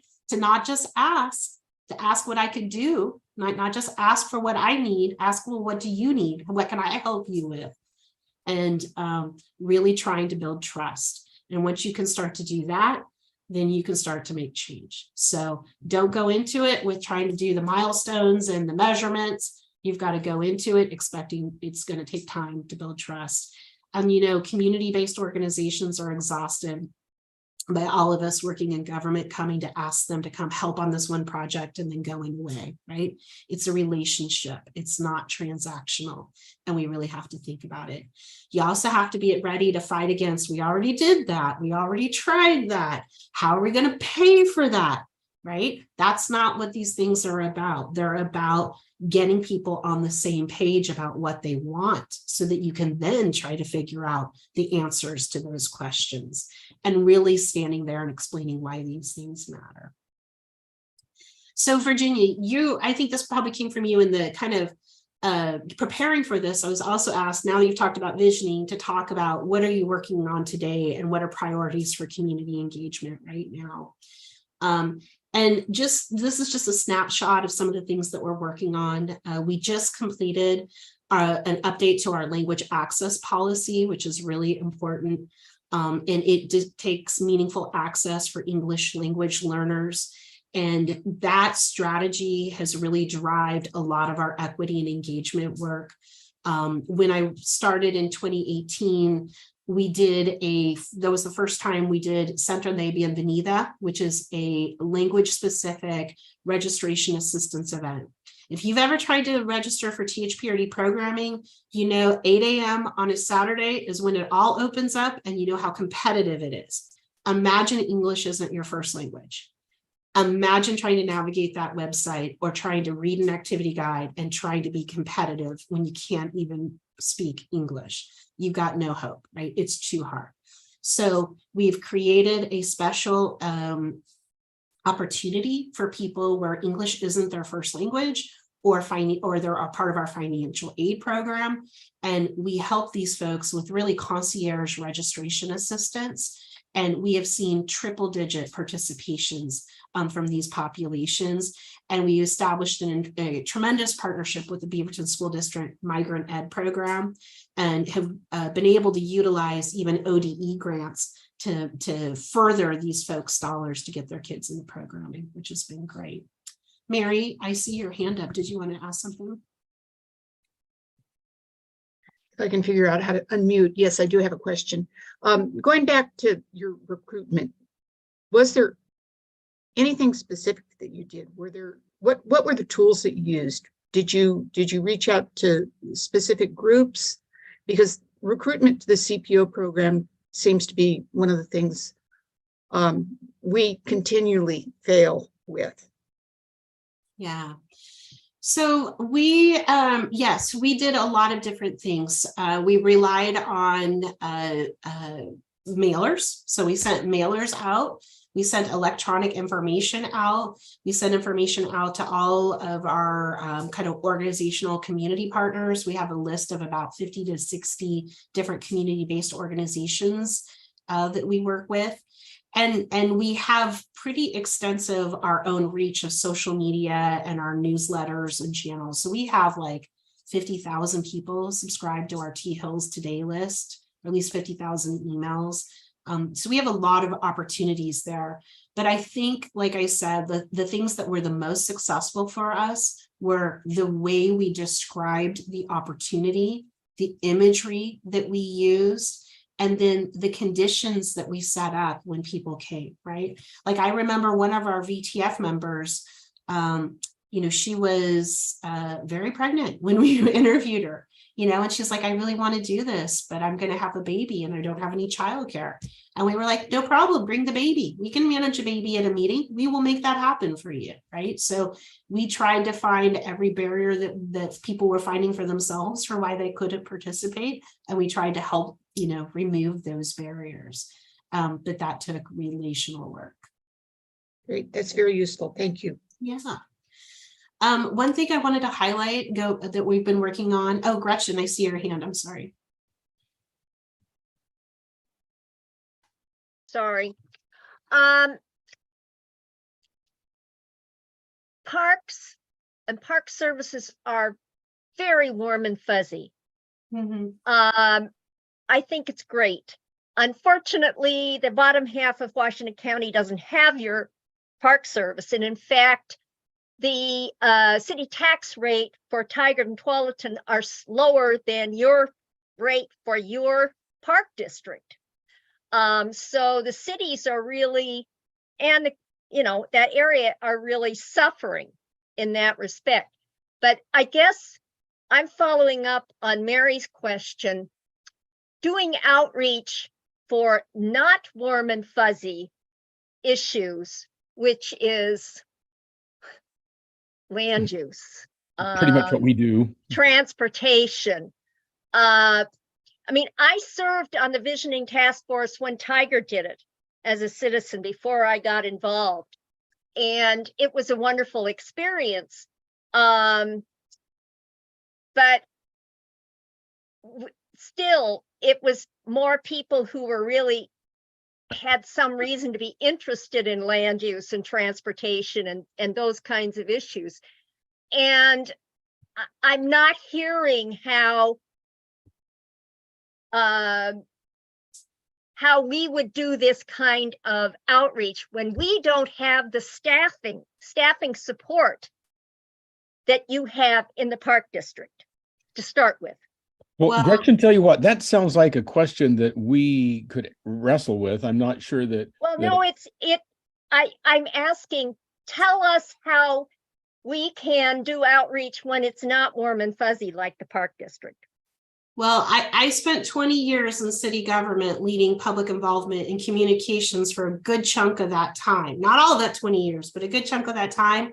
And I'm very familiar of how you do outreach on non-warm and fuzzy topics. And you're absolutely right. Park and Rec, I never want to leave. Park and Rec is way more fun than talking about photo red light and photo radar and land use that people are upset about and this, that, or the other. So I've been there, done that. You might not feel comfortable with what I'm going to say. And my answer is, you've got to change the model because the model's outdated. And I think that, I know you all are looking at CPOs. I can tell you I was at a NAC meeting. I've been to several NAC meetings lately. Some of them are great and some of them really aren't. Some of them are really uninviting spaces. And when you walk in there, if you don't look like the other people that are in that room, it is not an inviting space. And, I'm on the clock, so I don't know how. That's Holly Thompson's personal opinion. Okay. So that's my personal opinion. There is a really big problem with the structure. And, there's a reason these structures have been here for a long time. They benefit the people who are participating in them. They don't work for everyone else. And you're going to have to think long and hard about that. If the model isn't attracting the people in the community, then the model's the issue and the model needs to change. That's my personal opinion. And I base that on a lot of lived and professional experience. And what I can tell you is it's going to look like thinking differently. I don't have the answer for you, but it's going to be talking to communities that are missing from your meetings and go, well, what would you participate in? Because I can tell you, I used to do polling for city government for all those years, right? I've got intimate history of 20 years of polling. And guess what people care about the most?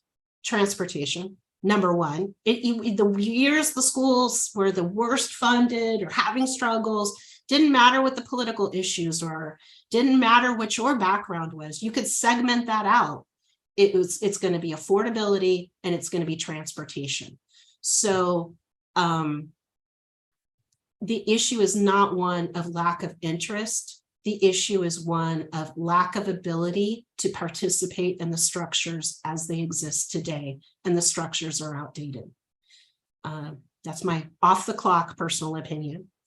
And I know it's unpleasant to hear that. And I am sure, right? Like people are good people. And I am sure that some of those spaces that I felt were really unwelcoming, people had no idea that they were unwelcoming, but they really were, And I've been to many NAC meetings where I've watched the new people come, like literally the one I was at 2 months ago. Couple walked in or walked out with us and they said, that was our first meeting and we're never going back. So the issue is the structure, in my mind. Off the clock professional opinion there. Thank you for that. Mhm. Stan, what do you got? Oh, I was remarking on Virginia's comment about Tualatin Parks recognizing the past, the historical past. And actually in Garden Home on Bannow Creek Trail, there are 3 signs that were established with the Park Service working with Garden Home History to put the information together. Yeah. So I wanted to make that, it's not that it hasn't happened. It probably should happen a bit more, but that's my personal. Well, I'm going to move on from this slide real quick, and I want to go here, and then we're going to talk about interpretive signage and other things, because I pulled this slide from a different presentation, but I wanted to make this point in this space, which is THPRD looks and feels a heck of a lot different than it did before the pandemic, but I don't think we've done as good a job as we should of talking about it, right? Virginia, talking about ways where I need to improve. We're like everybody else, right? We went into the pandemic 3 years ago this month, right? I remember it was about 2 weeks ago, and we thought, oh, things are going to get shut down for a week or two. No one knew what we were all going to go through together. No one knew that we were going to have to lay off 800 people after a couple of weeks, right? That was horrible. It was horrific. No one knew that facilities were going to be closed for months and months. The amenities in parks were going to be closed for months and months. It was horrible. And as we're going through the pandemic, we all talk, right? We're going to build back to normal. We're going to rebuild. We're going to get back. I don't think there's any getting back. And that's one of the things we're wrestling with today, right? Here we are 3 years later. I was at a NAC meeting and someone said, why are y'all picking on the STIR Center? Why is the STIR Center got different operational hours? And they're talking about the needs of seniors, which are so right on. And why are you picking on the STIR Center? And I was like, but wait, all facilities have very different realities. But if you only go to your favorite facility, whether it's your neighborhood facility or a facility you go to for a special activity, or it's a senior center, you really are expert on that. You don't know what's going on necessarily across the whole. So I want to spend a second to just share, we are not what we were before the pandemic. Sunset Swim Center has been closed for 3 years. Next week will be the first time it's open in 3 years. And when it opens, we only have the staff and the budget to open it 5 days a week for 4 hours. Barely open, barely open. 4 centers are closed on the weekends. 3 centers are closed on Sunday. Every center's had major changes to their operational hours. So why those hours sign are blank. So Virginia, Stan, you're talking about interpretive signage.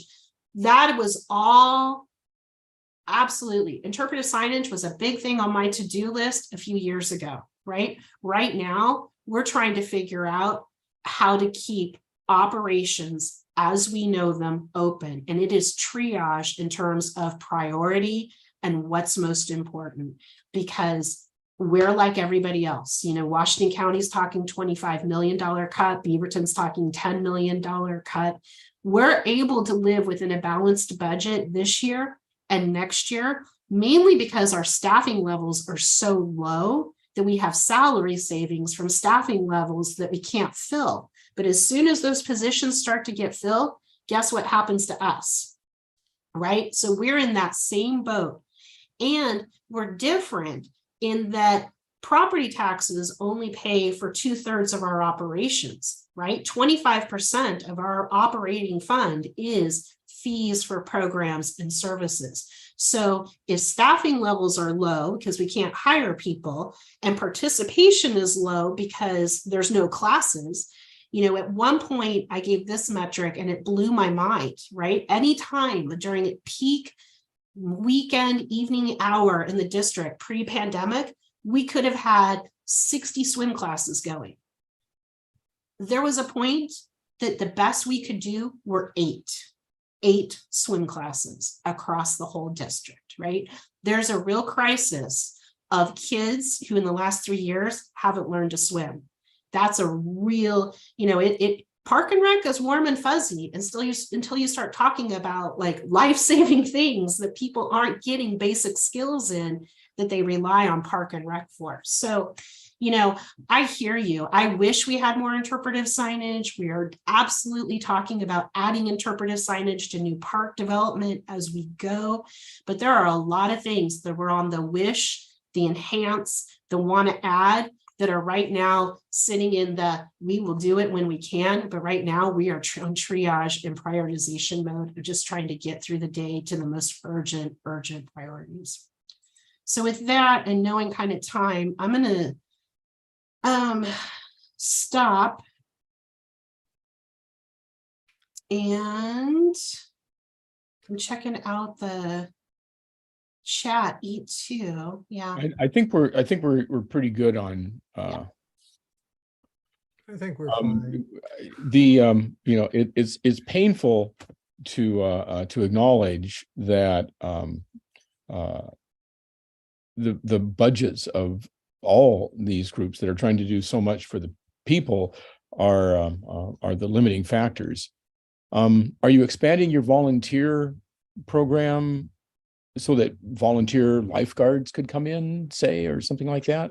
we have offered all types of free lifeguard training classes. We are paying people's American Red Cross certification. We're doing like get your training over spring break. We've been trying putting out messaging out there to former aquatic staff or to people who are formerly in their past lives, could have been aquatics instructors. If you come in and just teach a class, that would be a huge help right now. So how can we facilitate the park district attends CPO meetings for those CPOs in the park district. And so I would encourage you to be sure to promote the volunteer opportunities when you come and visit. So I imagine that lifeguards have liability issues, and there must be issues with volunteers around that, but. No, we've got a robust volunteer connection with the lifeguarding program, and we really work on focus on youth there and getting them trained up to go. So there are ours like junior lifeguarding program. There's an earn to learn program. So they've been incredibly creative. The aquatics issues are just a nationwide shortage, and I will be honest, THPRD was not known before the pandemic for paying the highest wages. And when you were not a high wage payer before the pandemic, the labor market exacerbated, right, that gap, which made it even worse. So we had to increase part-time compensation last year twice. We had to increase it 3% and then 5% just to keep up. And we're looking right now for this year for summer hiring. We're about to announce a 10% increase in part-time pay just to keep up with the labor market. And, that's important and that's what we have to do, but there's a cost to that, right? And that cost, especially on the program side, is very challenging because at the same time, we're balancing cost-sensitive patrons who we don't want to cost out. So we've been working on trying to revise our financial aid program, expand financial aid access, make it easier to get so folks that need it the most can get it. And I was in an emergency meeting today because we have done such a great job on outreach, increasing our utilization of financial aid, that now we need to look at our financial aid dollars and seeing what we can do there. So the labor issues are a big deal. We also had to increase compensation for full-time employees because our compensation was so out of line with the market, exasperated by the pandemic, that we had many full-time positions. The position in IS could not hire. It had gone out for multiple failed recruitments because we just were not competitive with the market. And so it's really hard, it's very hard to be saying to people, budgets are really tight, but we have to pay more. But you have Oregon paid leave, you have pay equity, you have the fact that many of our part-timers are bumping up on minimum wage and minimum wage adjustments. So it's just inflation. Well, I think that might be the concluding statement for us to think about. That's a depressing one. So how about we end it on, thank you for inviting me here this evening. I appreciate it. Well, you're certainly welcome, and leave it. When I say leave it there, I mean you gave us quite a bit to think about in terms of outreach. And Mary and I went to the Apano ODOT meeting, and just in little bits and pieces, by going out, you do establish relationships with groups that around common interests, and transportation is certainly one of those. It's you got to find the right volunteers who have the fervor to go out and do it. And I guess on this Zoom screen here, we got some of those volunteers for the county's programs. I really want to thank you for the in-depth and passionate, heart-centered approach that you communicated to us. It's really inspiring to me. Let's give Holly a round of applause, everybody. Just kind of yay. Thank you. All right. Well, we'll invite you again. All right. Thank you all. Thank you. Thank you. Thank you, Virginia. Have a good evening.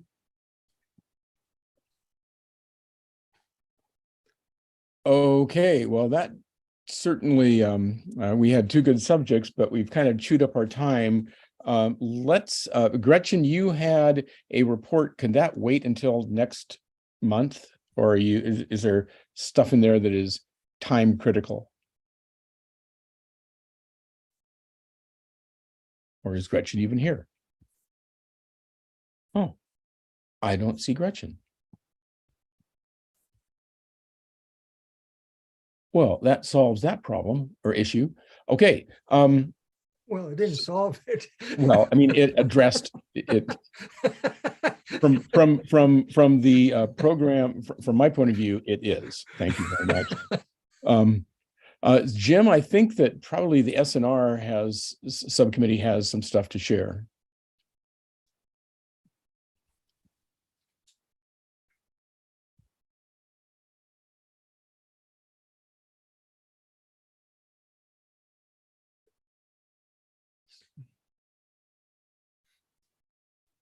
Yes, we've met 3 times in the past month, and many of you probably got the hearings office, the LCDC hearings officer recommendations regarding significant natural resources. And I'm trying to find my report here. I had so many windows open here as I was listening to things.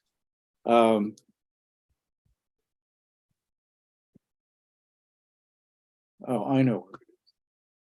Anyway, we met this morning, and there was a motion made, and it was unanimously supported that we ask this committee, the Washington County Community Committee for Citizen Involvement or Community Involvement, to send a letter to the Board of Commissioners and LCDC in support of the commission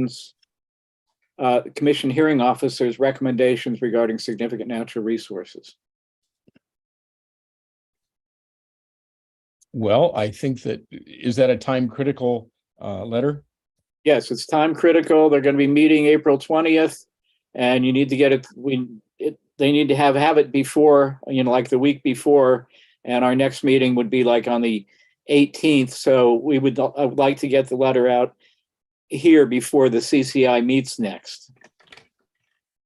That certainly is good. Is that something you're willing to take on?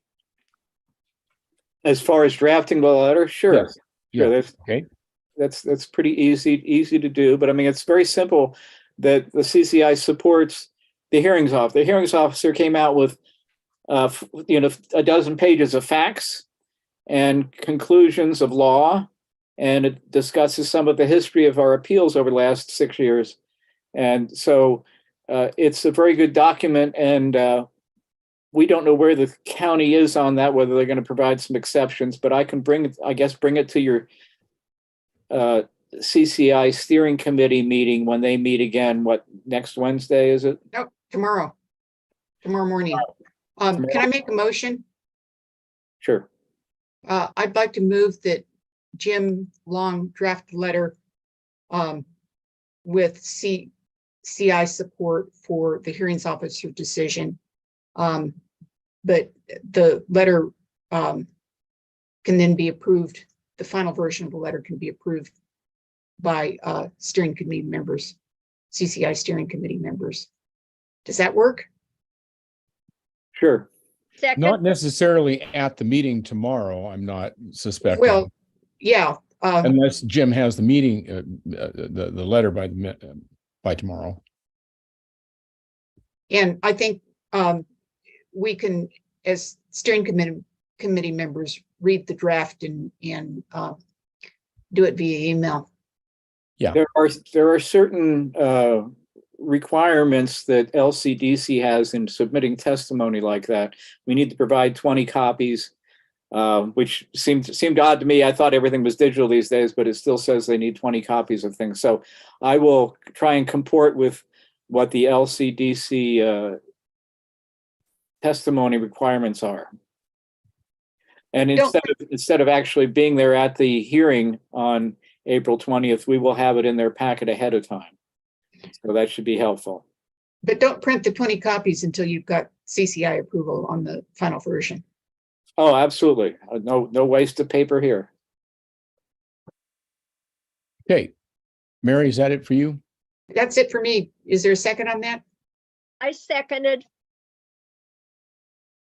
Okay. All voting members, raise your hand and wave at the camera if you 1, 2, 3, 4, 5, 6, 7, 8, 9, 10. That might be the voting members. Okay, so 10. Anybody objecting to this? 11. Nope, I counted 11 actually. And nobody opposed. Okay, so we're approving the letter writing. Paul, what do you got? Just wanted to comment after reading what Jim had sent out, I found it difficult to follow all of the argument, and it was rather confusing language. So I suspect that that's probably true for other people. And so, but for the most part, I understand the aspect of clear and objective, which was brought up several times in the argument here. It seems like the part that made it confusing is jurisdictional. At state level versus local level, that cause the confusion. So what if you're in compliance with the state, then the assumption is that what you do locally is legit. And that's what was being challenged in all of this.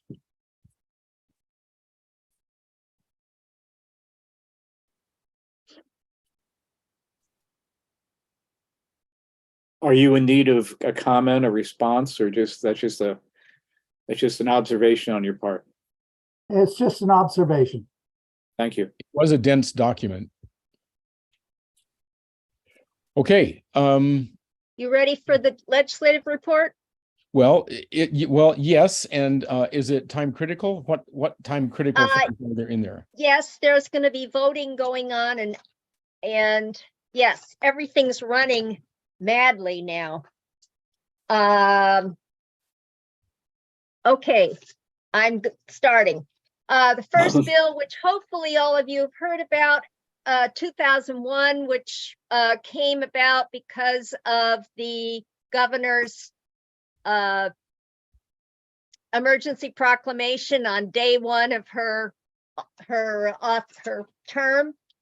And the House bill is 2001 and House Bill 5019.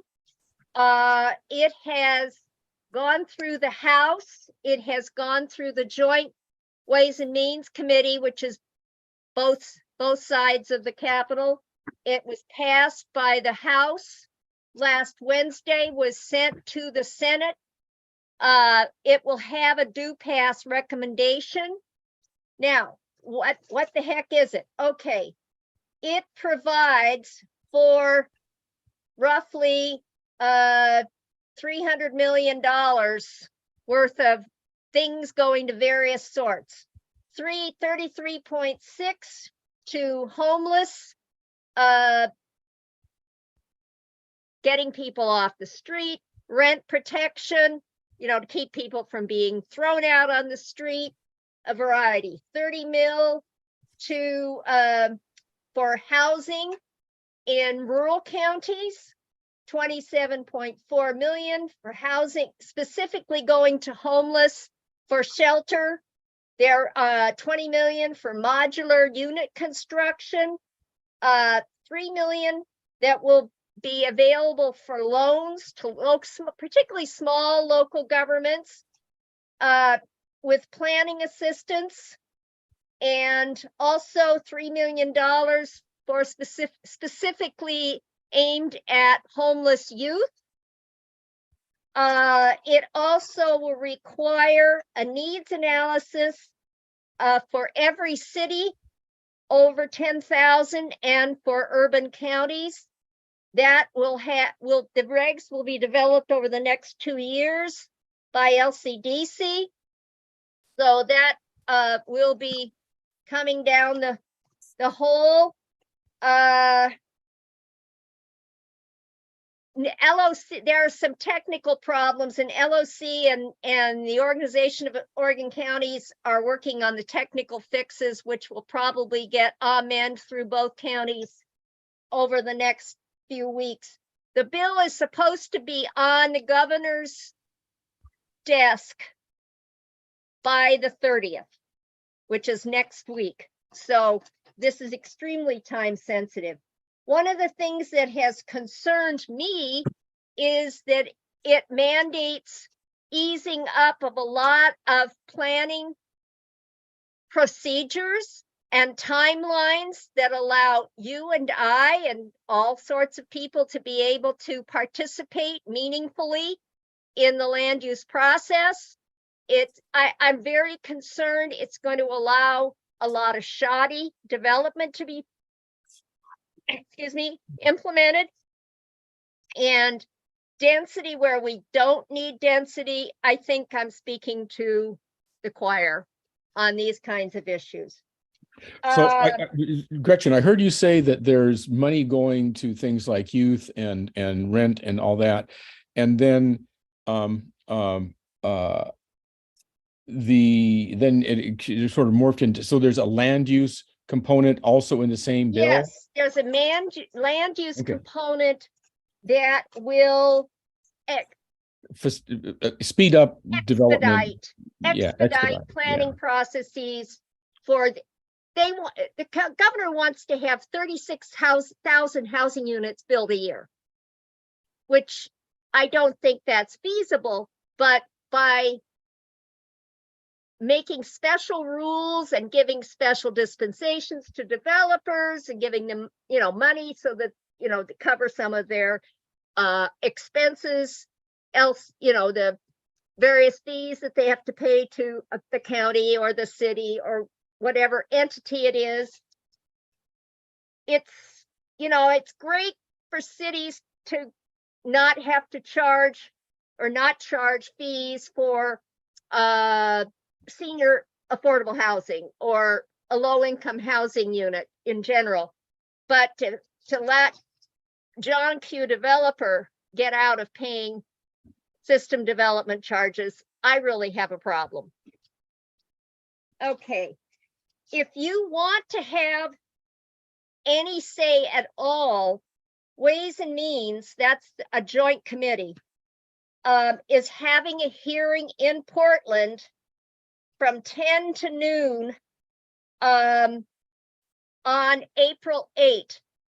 The hearing location, they didn't have the information yet. It should be available soon. But I wanted everybody to get the knowledge so you can get it to people in your neighborhoods that is the only opportunity, because the other meetings are going to be in Newport, Roseburg, and Ontario. Yeah, House Bill 2981, that was involved in what I was just talking about with expediting financing for developers and the planning process, etc. Okay. I have so many notes. I have been attending various and sundry legislative meetings. Okay, one thing that I think could be very good, it hasn't passed yet, but it's having a work session on Monday, next Monday, to set up a pilot program to do 100% financing for people with low incomes and for special purpose programs. If this works, if they can get it to work, it Well- could be a wonderful vehicle. Beg pardon? Pardon? They're looking at a pilot. Okay, I guess program. I'm just gonna leave here. Gretchen's talking. Jim, you're live. Oops, I got it. And special financing program that would be available for people who otherwise could never get into a home.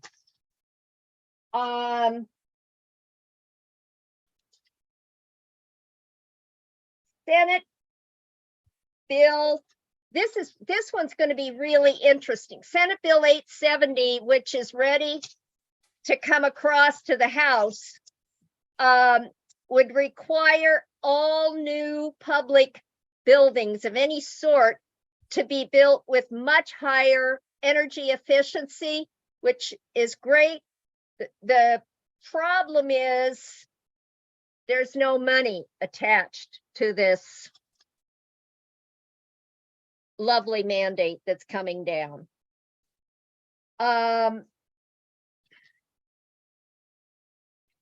There was one piece of very good news. I don't know if you saw it on the news, but I think it could be a pilot for things to go on that are positive. The Washington County Board agreed to buy a 55 and over apartment complex in Tigard last week. It had been on a 20-year low-income seniors, and the 20 years was up, and the developer immediately said, I'm tripling the rent, literally tripling the rent, and most of these folks are disabled, not only senior, but disabled, and every one of them would have been thrown out on the street. So what it's going to do is 140 people are not going to be thrown out on the street who couldn't take care of themselves because of their disabilities. There are multiple bills talking about various kinds of modular housing programs. I don't know how many of them are, how many more of them are going to get passed. And it's these little homes, I'm sure you've seen, that are little, 8 by 10? That's just one room. It would certainly help get a lot of folks off the street. And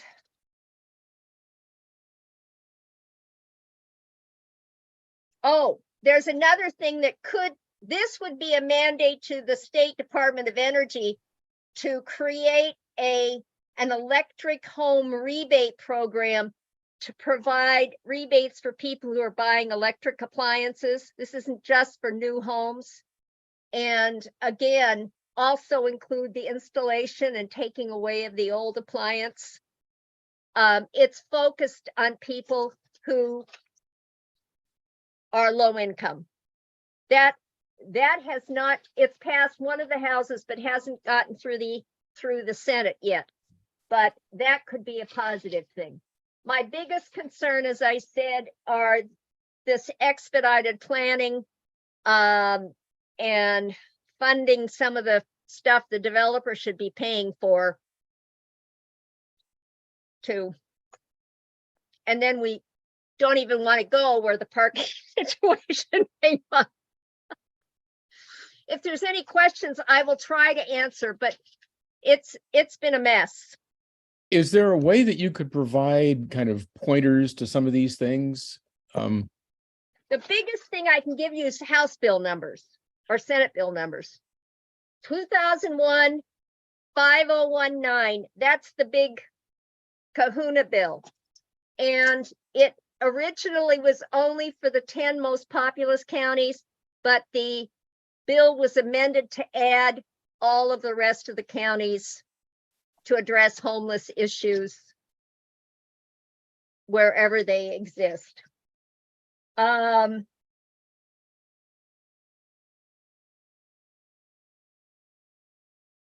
2981. Yes. 3174, I'm following. It's a bill that LOC, League of Oregon Cities, and the County League were putting together to help to get the state to develop a pilot program to allow education of people how to write grants, how to get more planners, education for planners, because there actually is a shortage of planners. We don't, believe it or not, don't have enough planners coming out of school. And getting more staff would help.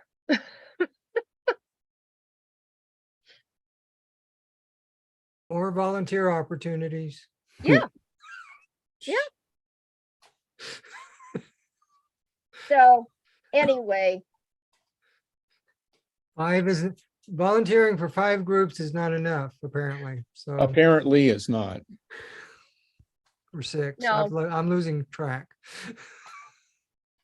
I've been spending one day a month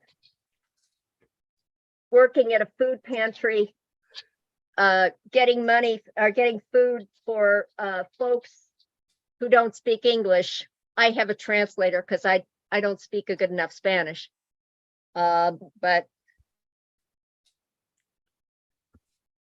There are certain places to volunteer. Thank you, Gretchen. I appreciate you bringing that to our attention.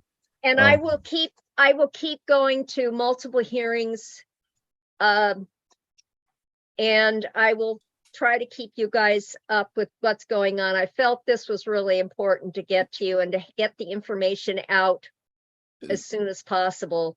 Thank you. Because- Is it possible for you to provide to write up those bill numbers and email them out?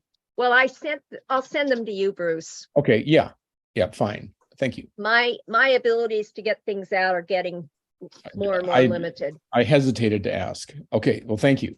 Well, I thought I sent you a summary. Oh, maybe you did. I should look in my email. That old trick.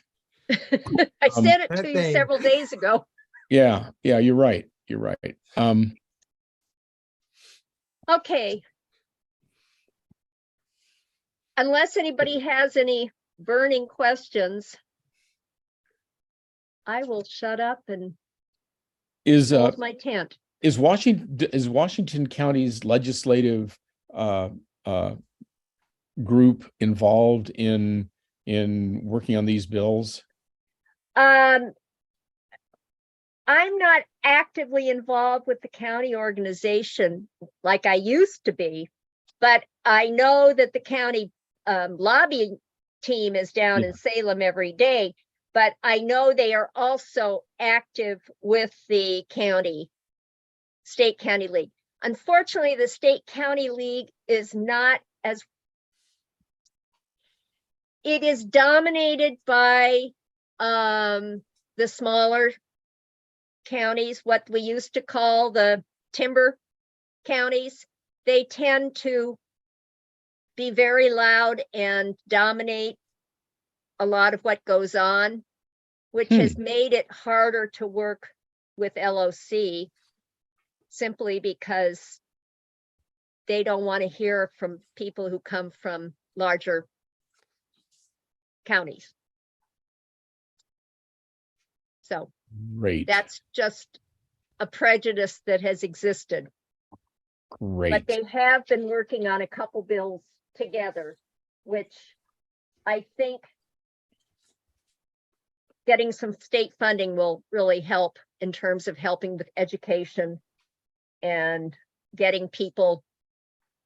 And also it'll include people who can translate.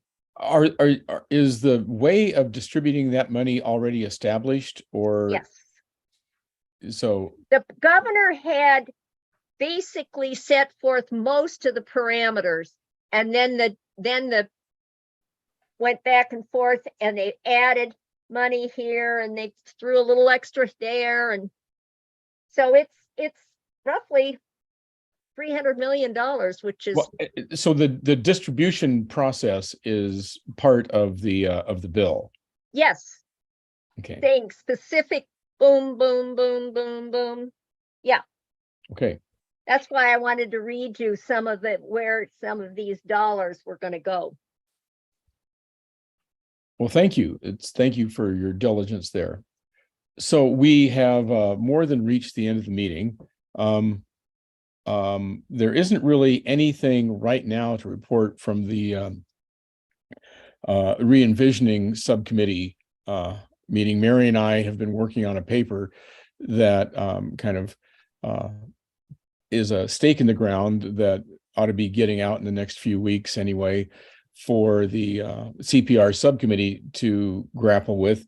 And then hopefully we can have a draft of it out for next month. And next month we have the chair, Catherine Harrington, come to share her thoughts about things with us.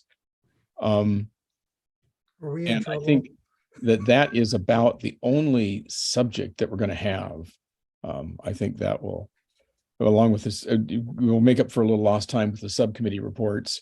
Well, Bruce, can you and Mary share what you're thinking about with the rest of us on the committee? Well, sooner rather than later. Well, yeah. None of it will really come as a surprise. There's no great aha thing, but it kind of frames the dimension of what we're working with to kind of be an opening bid in the re-envisioning process. And there's some scuttlebutt that maybe the commissioners aren't interested in a wholesale re-envisioning of the entire program. You know, in the absence of a re-envisioning plan being published, we're kind of groping around. So what we've done is basically describe the pieces of the CCI program, and then throw them all up in the air and say, well, where does this naturally land most logically? Okay.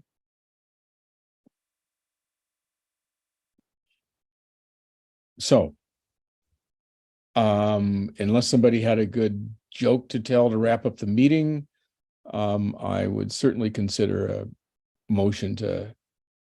So end. moved. So moved. So moved. Okay. And God bless us, everyone.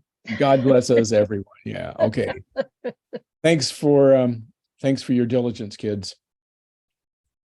Thank you for all your work, Mary. I really appreciate it, as well as Bruce. Sure. Okay. We'll be in touch. Okay. See ya. Bye-bye.